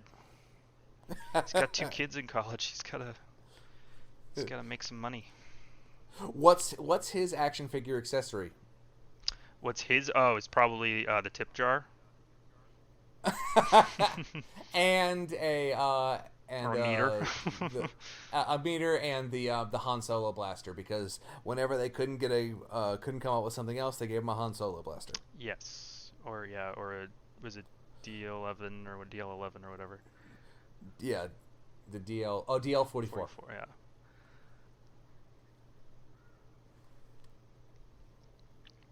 I can see why she has so many handmaidens. Like she's got so many different hairdos. Yeah. Imagine trying to do that all yourself. It's enough for me to just comb my hair in the morning. It's like she got tangled in some embroidery or something. She walked through. Grandma's Walked tablecloth. through a chandelier. I'm sorry, I'm making fun of a culture here. I didn't mean to. No, she's got a doily on her head. It's true. Very masterfully crafted, if that. So. But the first time you see Coruscant, and yes, Coruscant, I'm doing it. It's just, I don't know. It's crazy. Like, you know it's supposed to be a city planet, and it doesn't. Again, like a lot of things, doesn't make a lot of sense. But that's okay. Nope. Because it's friggin' cool, man. And I'll fall back on that Yes. any day of the week. I don't give a shit if it doesn't make sense. I mean, if it's so bad, it takes you out of it, and you're like, I can't get over this. Sure, I get it. Maybe that's a subjective thing, or I don't know. But anyway, it's super makes sense that the center of the galaxy would be just this big old massive metropolis, yeah. right? Space New York. Yeah. Good luck. Good luck riding the subway. Oh God, what does that subway system look like? I mean, how? It's basically I don't think it exists, most likely, and that one of my favorite lores of Coruscant is that basically if you go like 20 stories down, it's just like this lawless hellscape full of like abominations because no light can reach it. So I wager if you don't own a car, you have to like duck between doorways and like causeways and just hope you don't get eaten by a some sort of old god or something. Yeah. And maybe that's this Theo is the Bibble. one with I don't know. I get all their names mixed up. Sorry, go ahead. I love that one. Yoda's Episode 1 figure came with that chair. That's great. And 2, the puppet's terrible. Yeah. It's terrible. But come on, Lucas, shout out to my girl Yaddle. Is she still in? I mean, if they got rid of Puppet Yoda, they would have had to get rid of Puppet Yaddle, right? What's funny is in have you played Jedi Fallen Order? Only like the first bit of it. I need to go back and do it. So, it's so good. Some of the ambient dialogue is fantastic because it does the it makes jokes about Star Wars canon, and the pilot of the ship you're on, of the Mantis, he talks about this great green, this short green Jedi Master who was a hero on his planet, and the Jedi who comes along with you is like, yeah, Master Yoda was a great hero. I was like, no, not Yoda, Yaddle. Idiot. They did a bunch of stories with Yaddle, and I can't remember them, but and unfortunately, that's I'm a broken record in that. I was like, I can't remember. I've literally forgotten, whole encyclopedias of Star Wars. You forgot. Holy shit! Yeah. Does he have a different haircut there, or is it the shadow? Oh, okay. It looked like he had a mullet. I think it's the shadow. Excited. Yeah, for, really new haircut. Calling it. She's the bull. He's been here for. She's the bull mistress now. But yeah, I'm all for that. Like, and that's where I was like excited for the child, right, or Baby Yoda, or whatever you want to call him. Yeah. It's like there's not much known about them. and I, so much to explore. And I'm so it, happy that's like the one thing they're like, we're not going to write volumes about this, or maybe it will be explained. Um, I am disappointed by the name Grogu, because I yeah, do wish I'll still call I him do Baby wish he Yoda, had, but yeah, Baby Yoda or the child. I wish that he had gone with, like, you, because he can think, and he said he chose his own name, and he chose Mom DeLorean's original name, oh. because he's not his father. Mando is definitely his mother. He is Mom DeLorean. Yeah, and that was the thing is I was hoping like of course it's like it's a space western, right? And that's I Yeah. was like clearly this is like Clint Eastwood inspired. So I'm like Man with No Name, and I'm like the two things I was hoping for, and I knew they weren't gonna stick to it because of course not, because they need to sell the action figures, right? And so Mm-hmm. I was hoping yeah they would never see his face, and you wouldn't you wouldn't have a name. And the same maybe for the child too. They just you didn't it didn't matter. You didn't really need names, right? He's just Yeah. freaking Baby Yoda. He's unique. He doesn't need a name. Um, but I get it. He's like you got other characters. It's like what do I call you? You're like, I call you Mando. That works, but I don't know. He's got this whole I guess illustrious backstory that is important, um, but yeah, I still like I was talking about. I still like how there's certain things in the universe that are a mystery. I was hoping the Force would Mm-hmm. stay that way. That's why I'm a little heartbroken about midichlorians. Midichlorians. But Midichlorians. whatever. I wish it had been. I wish it had been more of a, like, they're attracted to the Force. Right. So that's just a way of see. Oh, they like the Force, so then their presence indicates you have it. Yeah. They are not the Yeah. Force. They don't create the Force Which because yeah, they. and that, again, that's one thing I was never too pleased with. So I never really read into it. I was just like, okay, it's there, whatever, move on. Mm-hmm. I have a selective memory. It's okay. Where's ET, man? Look for ET. Or is that Attack of the Clones? Oh, there they are. No, they're Right right there. there. Yeah, right there. Freaking The hobgoblins. yeah, the children of the Green Planet. Yeah. Yeah. Do it. uh, can I just say, like, maybe I just don't remember. Were all the other films like under 2 hours for the most part? I I don't remember. It's been a while since I've watched any of the Star Wars movies. Um, in general, so I couldn't tell you how long they are, but this has been. We're at the hour and a half mark, just about. No, and I'm not saying it's dragging. It's definitely Yeah. definitely flying by. But at the same time, I'm like, we're not even on Naboo yet, though. That's a whole other part of the movie. I guess it's the climax. I don't know. Um, Yeah.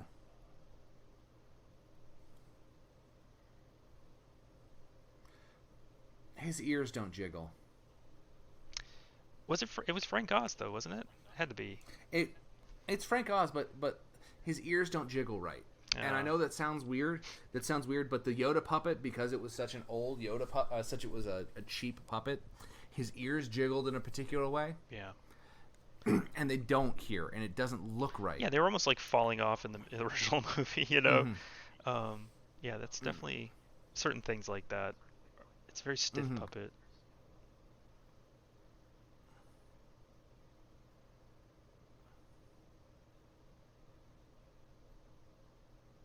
It's amazing how young Samuel L. Jackson looks.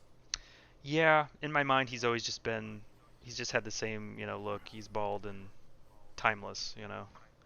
Yeah, even though he's almost 80. Yeah. He must have like almost the record of like number of movies, he's been in. Like he's been in so many films. Well, he also only started acting like super late, Right. into it. Like he was in his 40s, which is good for him. Yeah, he's out there selling insurance or something on the radio. It was pretty wild. Guy's got his toe dipped in everything. Yep. Hey, if I were him, I'd get paid too.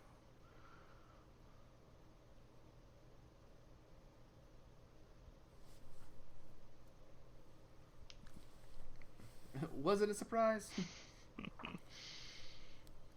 It was the hair. He ran on a platform that he's got great hair.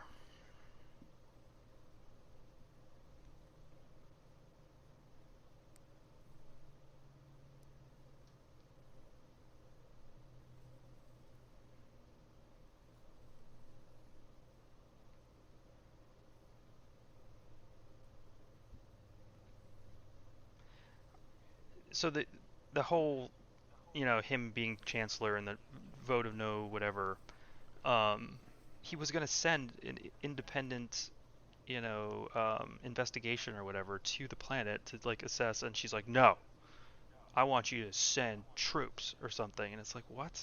Mhm. Is that how that world works? I mean, I get it, like they're under occupation and it sucks. Yeah. Like the old man doesn't get his Weetabix or whatever, but I don't know. It's the same thing. She's doing the same thing that. Well, I mean, that could be.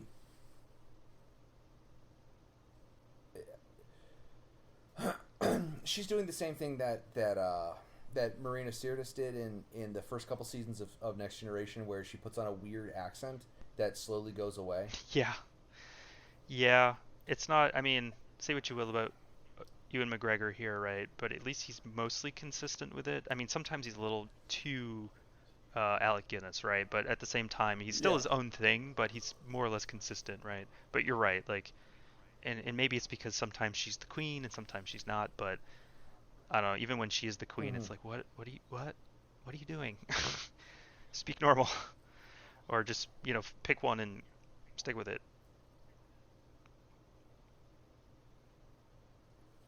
So yeah, this is a bit longer than a New Hope. So I mean, it's not by Mm-hmm. much, but I think it comes down to editing and just the pacing. And I'm Yes. not a film critic by any means, but certainly when you're like sitting here in the Jedi antechamber discussing how much Anakin sucks and he's not going to be a Jedi, you're like, okay, you're telling us what you're going to be doing. You can't just show us that. Yeah.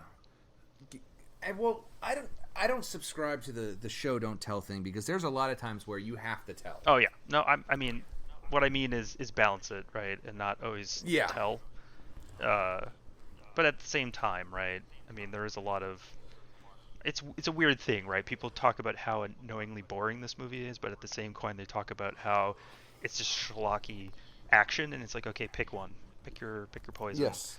Um, and hey, if it were all actiony schlock, I would love it even more, Yeah. Um, Absolutely. but at the same time, again, I just love the world, and I'm okay taking my time, but I can see why a lot of people were like, come on, let's go.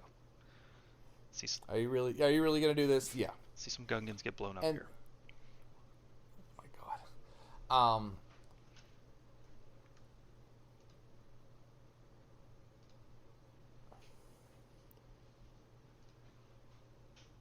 Oh shit, earmuffs, earmuffs. I'm just laughing at Master. I don't want to be a problem. You won't be. And then he became the biggest problem in the galaxy. It's true. He should have stayed home.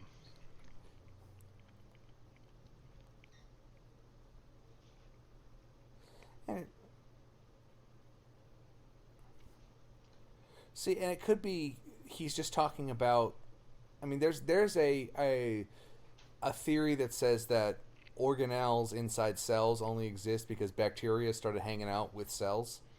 Yeah. Okay. I mean, So, that's kind of cool. Um, but they even talk about midichlorians in Mando. yeah, you're right. They do, and that's They fine. they use it as his M count. Well, there's only one thing that can be. So, Right, and that's the way you do it. You just like briefly mention it if you need to or if you want to, and then people like mm-hmm. me just don't notice it. um,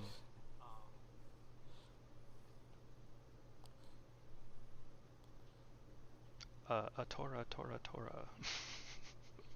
Wow. Sorry, I didn't do it. George Lucas did it. I'm just kidding. I suppose. Yeah, Feel free to cut that out. I might.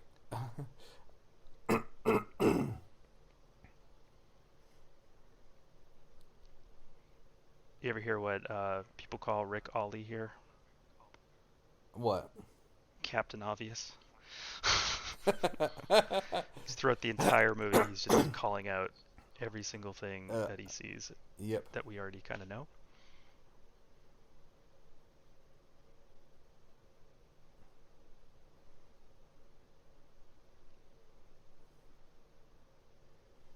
Proceeds to fight a Yeah, war. I was gonna say.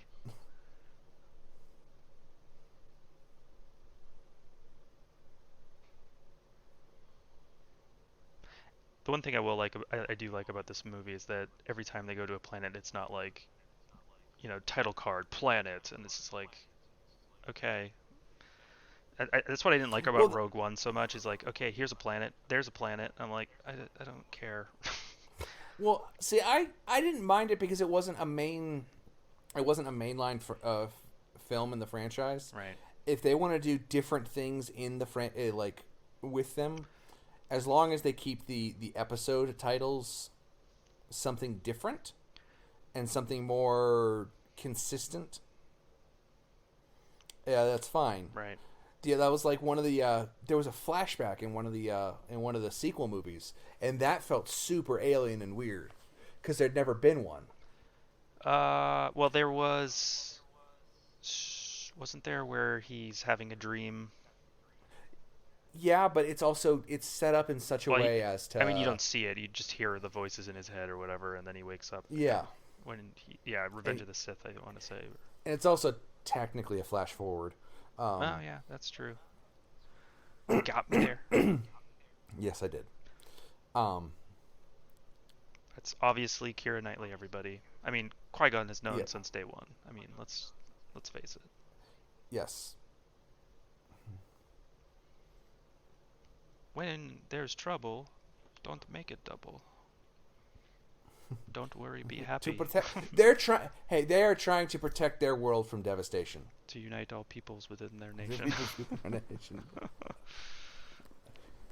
Did I just imply that they're Team Rocket? Yes, I did. Lovable scamps.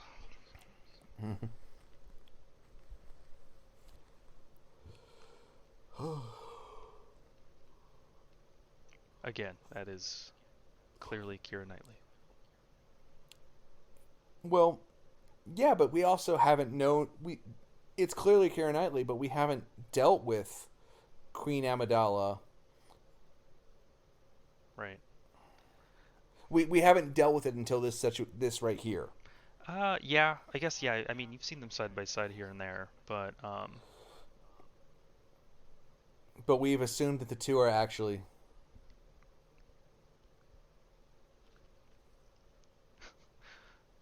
Surprise. What? Turned down for what?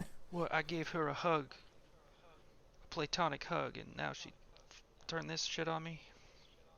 I always forget that Obi-Wan has a rat tail. It's the bomb. Yep, because he's still. Yep. God, I knew a guy in college with an actual rat tail, and it was. Oh, dude, we all knew at least one dude with a rat tail. Come on. With a rat tail. And you have to fight them all until you get to the boss who has both a rat tail and a mullet. He is the king of them all. He's like the rat king.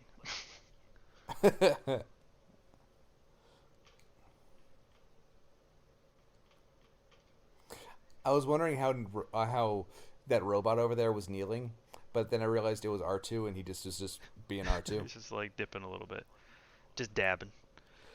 Yep. Don't go on guns.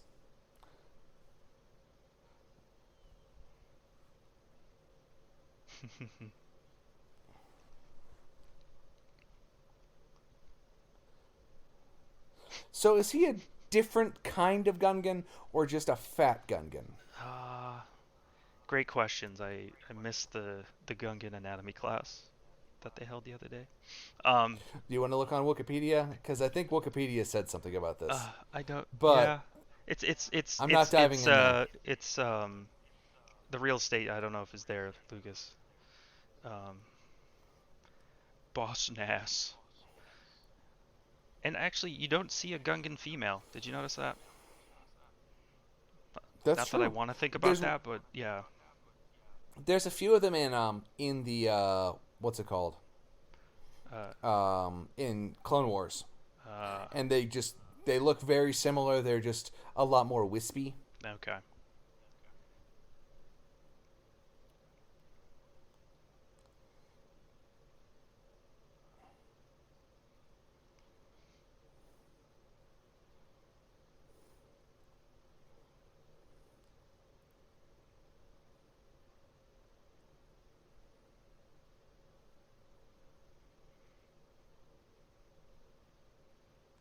Why would you bring back the leaders? Bring back a leader and maybe some of their underlings. Right. Maybe they need them to hatch a plan. So, is it Captain Panaka and who's the other dude? Captain Not Tarpals. from Attack of the Clones. It's with the eye Yeah, patch. eye patch dude. I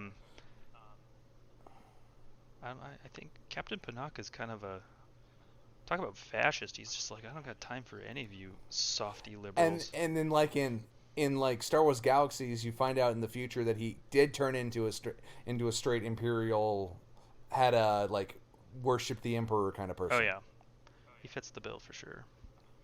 But he also, like, from what I understand, his actor was trying to negotiate more money than what, like, make more money. No one's saying that's not a problem. But understand that you're not a main character. So the Terrence Howard approach to negotiations. Well, that was another. Well, I've been reading about that. They didn't. Terrence Howard wanted to make more money, yes, but they also lowballed him so much because they didn't want him in. They didn't want him in the franchise anymore. Yeah, and to be fair, Robert Downey was making $1 bajillion, and they're like, he's like, can I just get can I get a raise or whatever? Honestly, it I'm more and more on his side. Not that I need to be, but I hate when actors get done dirty. Yeah, I do too.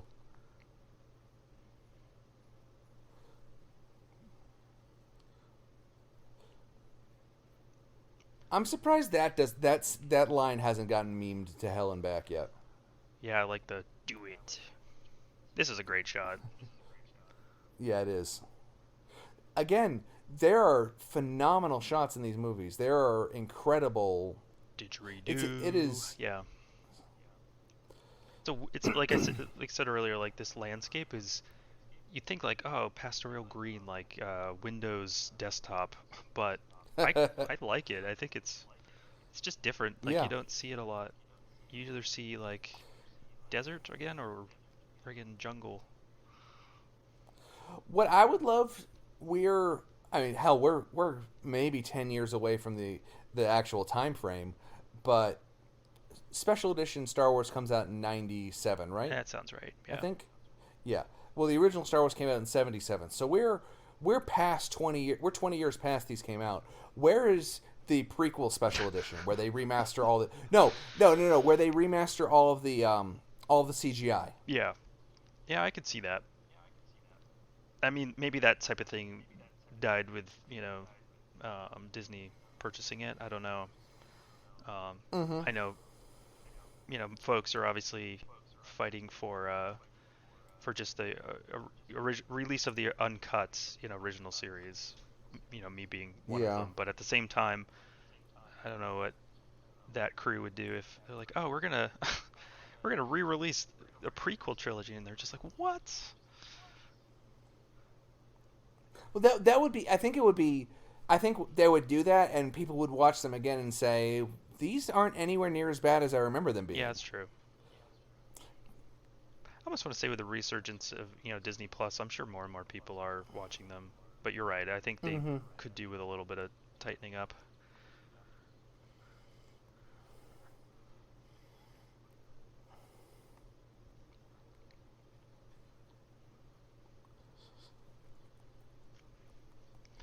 The Naboo fighter, definitely one of my top Star Wars ships. It's so cool. Super sleek, super fun to play in Rogue Squadron. Yep. Makes some cool noise. I think all the spaceship noises are friggin' amazing. And because they're all like the TIE fighter blaster sounds. Yeah. Are hey Wilhelm scream. Gotta have at least one per movie. To me, it's like the Wilhelm scream is like trying to figure out who a voice actor is. It makes a movie feel more real to me. Yeah, it's almost missing. It, You feel like something's missing when it's not there. It's like that would have been a great opportunity just to throw in old Wilhelm. but like the TIE, I can't remember if it's the TIE Fighter blaster or the TIE Fighter engines, but it's just being struck. It's a piece of power cable being struck with a hammer. Yeah, I love old-fashioned sound design. Shit's Yep. crazy. Imagine I thought about this for a while. I mean, I definitely don't have an ear for that type of thing, but it'd be so cool to be just like in your day-to-day life and be like walking around and it's like, oh, that shit, that sounds great. Like, and just like recording it, playing around with it. I, Um, I, it, I would both love and hate to have a Foley artist at a party I had. yeah. Because, like, oh, god damn it, he's got his recording booth up again. Jesus Christ. Just go about your day, go about your day. Just make that noise again, though. I always wanted this toy. I Be- No, I didn't really pine over too many of the prequel toys. I did have a few of them, of course, but not nearly as many as I had of, I, d- the Power of the Force, the original. like the original Power Yeah. of the Force. I just wanted that one because it did actually have racks of droids that opened up. Yeah, that is pretty cool. As a kid, your fantasy, which, you know, good or not, right, is to have your own little army of dudes. Yep. Just march around your Another little toy. fantastic Yeah. shot. Uh-oh, Spaghetti-O. So shields that deflect blasters, but you can kind of just walk right through them. What is this, Dune? The Kwisatz Haderach. I'm so worried about that movie. I am, and I'm not. I'm excited because Denis Villeneuve. He's great, and so far he's done so good with I guess this is a different sort of thing. This isn't a sequel, but it's A remake. Yeah, it's different ball field, but I have a little bit of faith. Timothy Chalamet. Not so sure about him. I but don't. I saw the best thing I've ever seen about Chalamet was a couple of days ago. Was Timothy Chalamet stands in front of a row of doors with famous actors on them and gleefully heads for the one named Depp. Oh man, Duel of the Fates. God, there's no music better. No. It's like your best hype man. Dun, dun, dun, dun, dun, dun. And this right here, we would not have seen this until the theater itself. Right.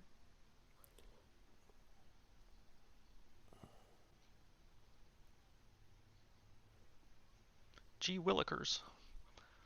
And then, oh no. Boom. Surely he's no match for the two of us. Well, flip. the idea of what is it? You're instantly terrified of a guy with a double-bladed lightsaber because he either has no clue of what he's doing and is therefore a crazy person, or he absolutely knows what he's doing. Right. Or you can do some mad flips with that thing. Just helicoptered everywhere. I wanted to, you know what, the one thing we didn't see a lot of is saber throws. Like, I don't know, I can't think of one. I can see. I remember it's in Return of the Jedi. You know, you are unwise to lower your defenses. Yeah, that's more of a. Is that a saber throw? Well, he throws it at him in that fight. I don't know if it's that line. You're right. How could I forget? Yeah, he just kind of hucks it at the at the bridge thing, and yeah. Mm-hmm. Oh my God, he knows kung fu. I love that. I love utterly mundane uses for superpowers like that right there. He throws a brick to open the door. You could just go over and press the button or whatever.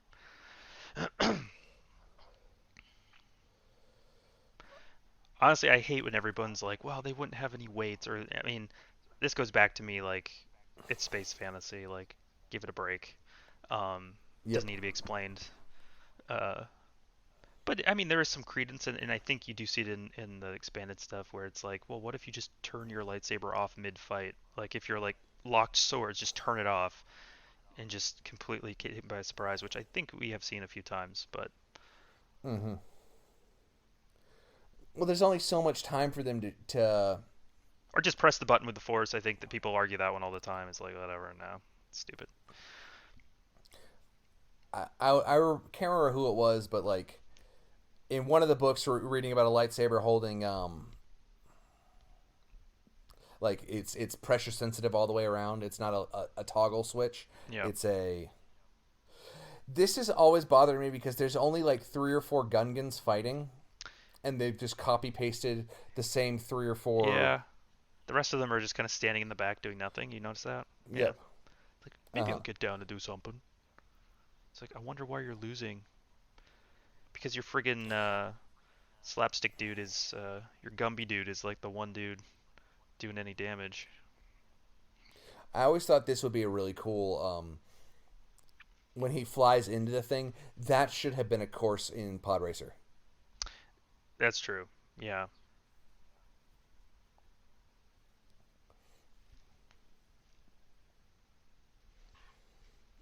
Well, that's a good trick.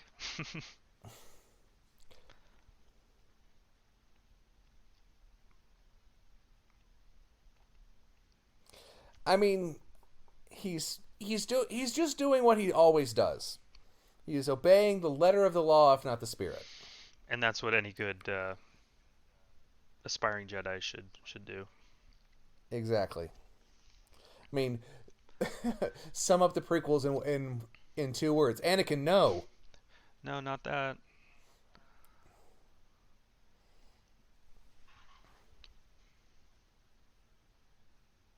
Is he saying ascension or extension guns? Ascension, because they're climbing. Ascending, for sure. Okay. Yes.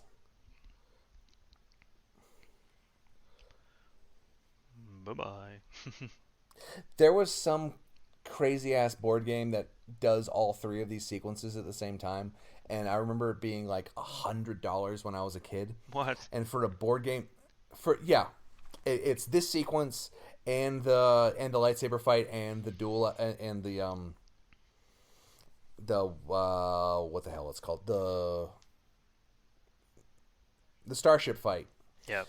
And so 20 years ago, it was a board game that was $100. Wow. Which was insane. Yeah. And now that's not out of the realm of possibility. And I've got several board games that are that much. Right. That's fine.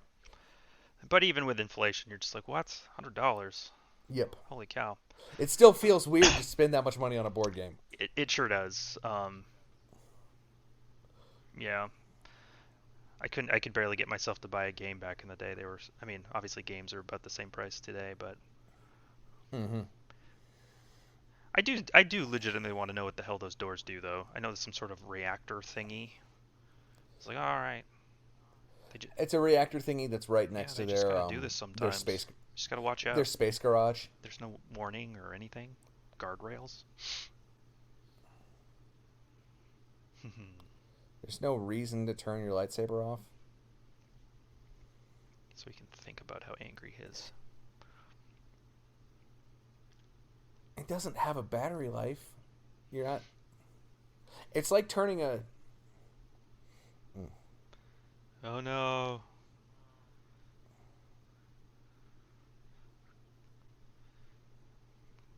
Brave warriors, my ass. Gotta Leroy to be fair, Jenkins those tanks, man, with those boomers or whatever they're called. Here we go.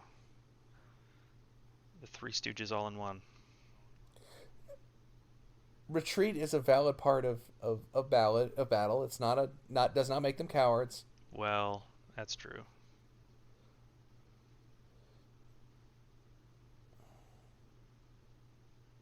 So does this movie have too much hijinks or just enough hijinks? I think just enough. Okay.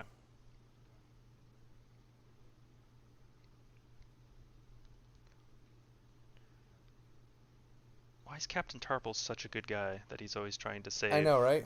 Jar Jar?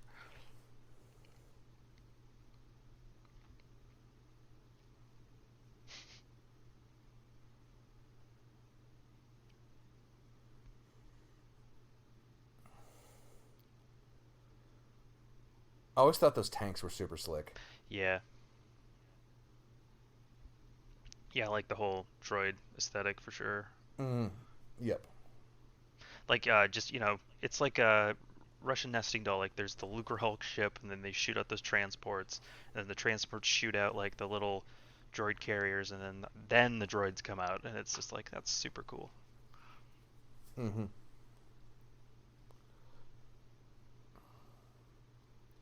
I always wondered, how did you get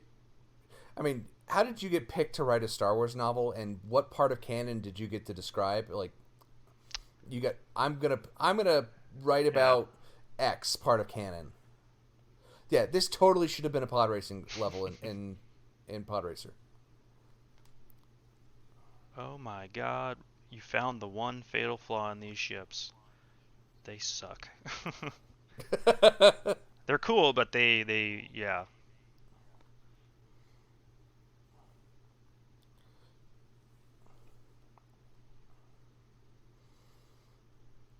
I know we were talking about CG for a while back.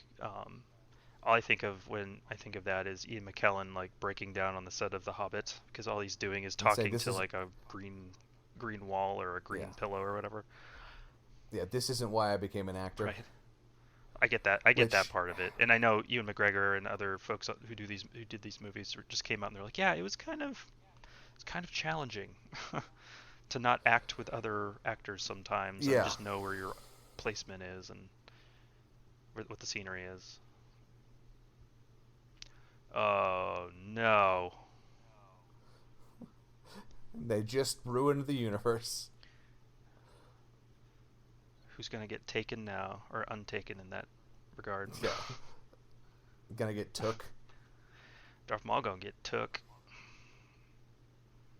I always never noticed those little dudes, little scavenger dudes. Oh, neither little Wall-E dudes. Gonna put it next to his sporks. As the main general of this army, you will be tried and executed for your crimes against humanity. Misa in trouble. Crimes against droidanity. Yeah.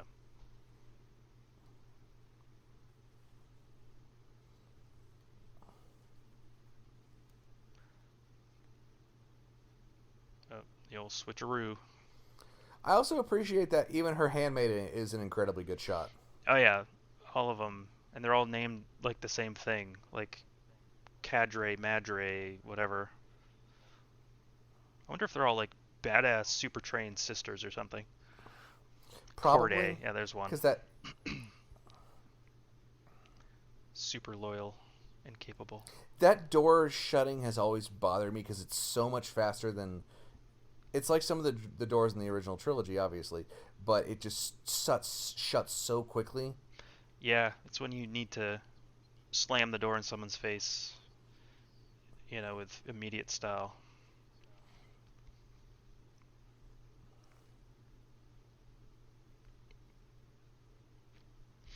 I'd say this one and, of course, the Mustafar fight and Revenge are, like, some of the best lightsaber duels of all time. Like, it's just amazing. Mm-hmm. It is weirdly quiet, though, for a Star Wars movie, which obviously is intentional, but... Mm-hmm. What I've been thinking about this since watching Clone Wars. Why are they not constantly carrying, like, 7 lightsabers at a time on themselves? Yeah, you'd think that, like the old General Grievous approach. Well, not even dual wielding. Just like, I've got a bunch of lightsabers on me because I know that I'm going to lose one from time to time. Or just have it attached on a cord or something. I don't know. You're right. They kind of, some of the main plots involve them just like, oops, misplaced it again. And like all good Star Wars things, the top part falls on the bottom part. Yes. See, that is one of the things that. So those poor droids. Without mention, like I'll admit it. I didn't like Force Awakens because it felt like a bad remix of A New Hope. Yep. There are events in this movie that happen in A New. Right there. Again, he even mentions it's pod racing. It should be a pod racing level. Fair point. He said, George Lucas even said that he wanted those movies to kind of, like the sequels to kind of rhyme, to be another verse in a song. And it feels like that. Yeah. This feels more like a verse in a song than just a remix. Yeah, almost the completely same thing, but just a little different. But But yeah, I see your point. They have similar. why did that fucker's head? Yeah. Are they just like magnetically held together Just or something? that one head. I don't know. Yeah. Back to the lightsaber thing.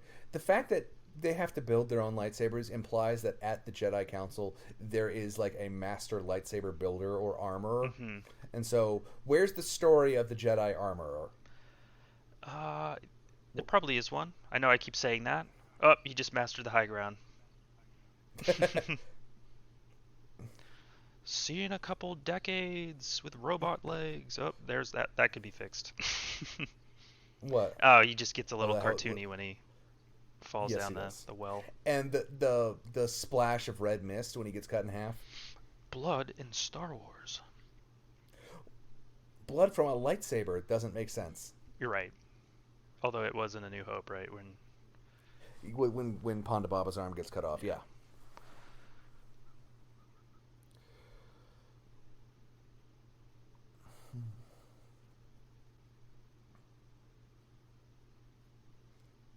He will bring balance by killing everyone else.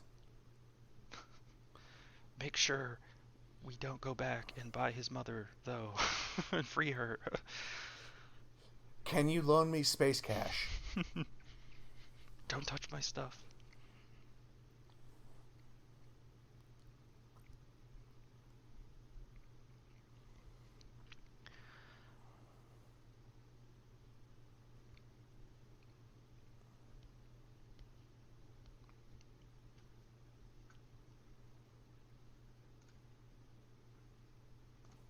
Spoilers, they couldn't.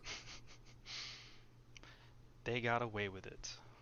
Goddamn space Enron. Actually, Enron did not, so take that back. No, they specifically did not. The one right. time you picked the one company Oh. that didn't get away with Oh, it. come on, it's late. All right. All right, Space Halliburton. There you go. Space Wolf of Wall Street. I don't know. Was this legal? Abso-fucking-lutely not.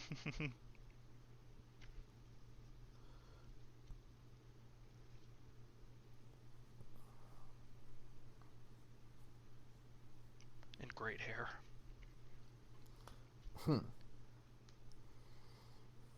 Oh, we got CG Yoda there. Which looks a lot better than the puppet. Switch. Yep. Yeah, he kind of looks like, like what he is, a Muppet. Yep. Which It's you don't just too want shiny. when it is a Muppet. It's like when you have fish. You don't want fish to taste like fish. You want it to taste good. So anytime someone's like, this fish is fishy, you're like, oops, made a mistake. So if you're like, that's a Muppet, he looks like a Muppet. Yeah. I mean, his arm moves correctly. It does move in that same way that the Yoda puppet in the first movie did, in Empire does. Yeah. But it just doesn't. It doesn't look right. Yeah, it's what it's made of, but also just the sculpt is not good. Mm-hmm. Voice is on point, obviously. They Absolutely. nail that.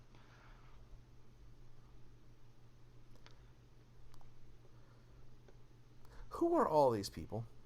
I mean, I People see that knew him we for like 5 recognize. minutes, but oh yeah, I mean, there's got the Boss Nass and the Obi-Wan.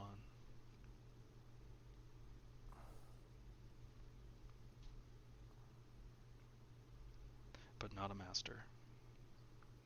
Or on the council, I mean. Are you a Jedi Knight? I'm a Jedi Master. What's that? What's that? You won't find out.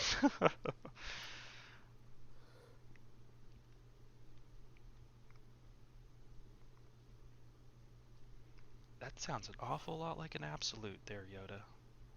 Starting to sound really Sithy on me here.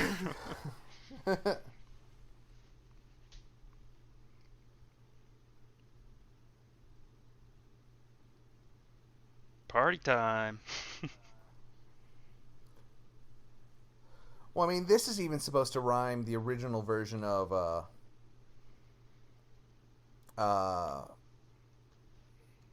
what's it called? Return of the Jedi. The original cut of Return of the Jedi had that really happy Yub Nub song. Yes, that was one of my That felt like a saddest victory. changes of yeah. See, I actually really I don't I'm of two minds of that change, because the original is a great, like, celebratory thing, but the change is somber, and the story's finished. Yeah, like you're at the end of a long journey, and it's Mm-hmm. both, it's kind of bittersweet, right? It's over. Right. Had a good time though. Mm-hmm.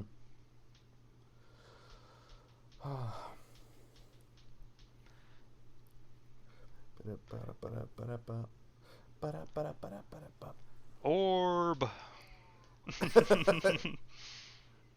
Do they ever explain what this orb is? Dude, it's the orb. It's the one and only orb. No, I have no idea. Oh. If I recall, it was like in one of the side stories, it was meant to be like it was like a Gungan relic the Naboo had taken years before. Oh yeah, the old rob the Egyptians of their relics, and the old And the give them back to Louvre. them. Yeah, Yeah. whatever. Oh. Well, there we go. Well, thank you everyone for joining us. That was a lot of fun. We will be releasing another one of these in in a month or two, hopefully.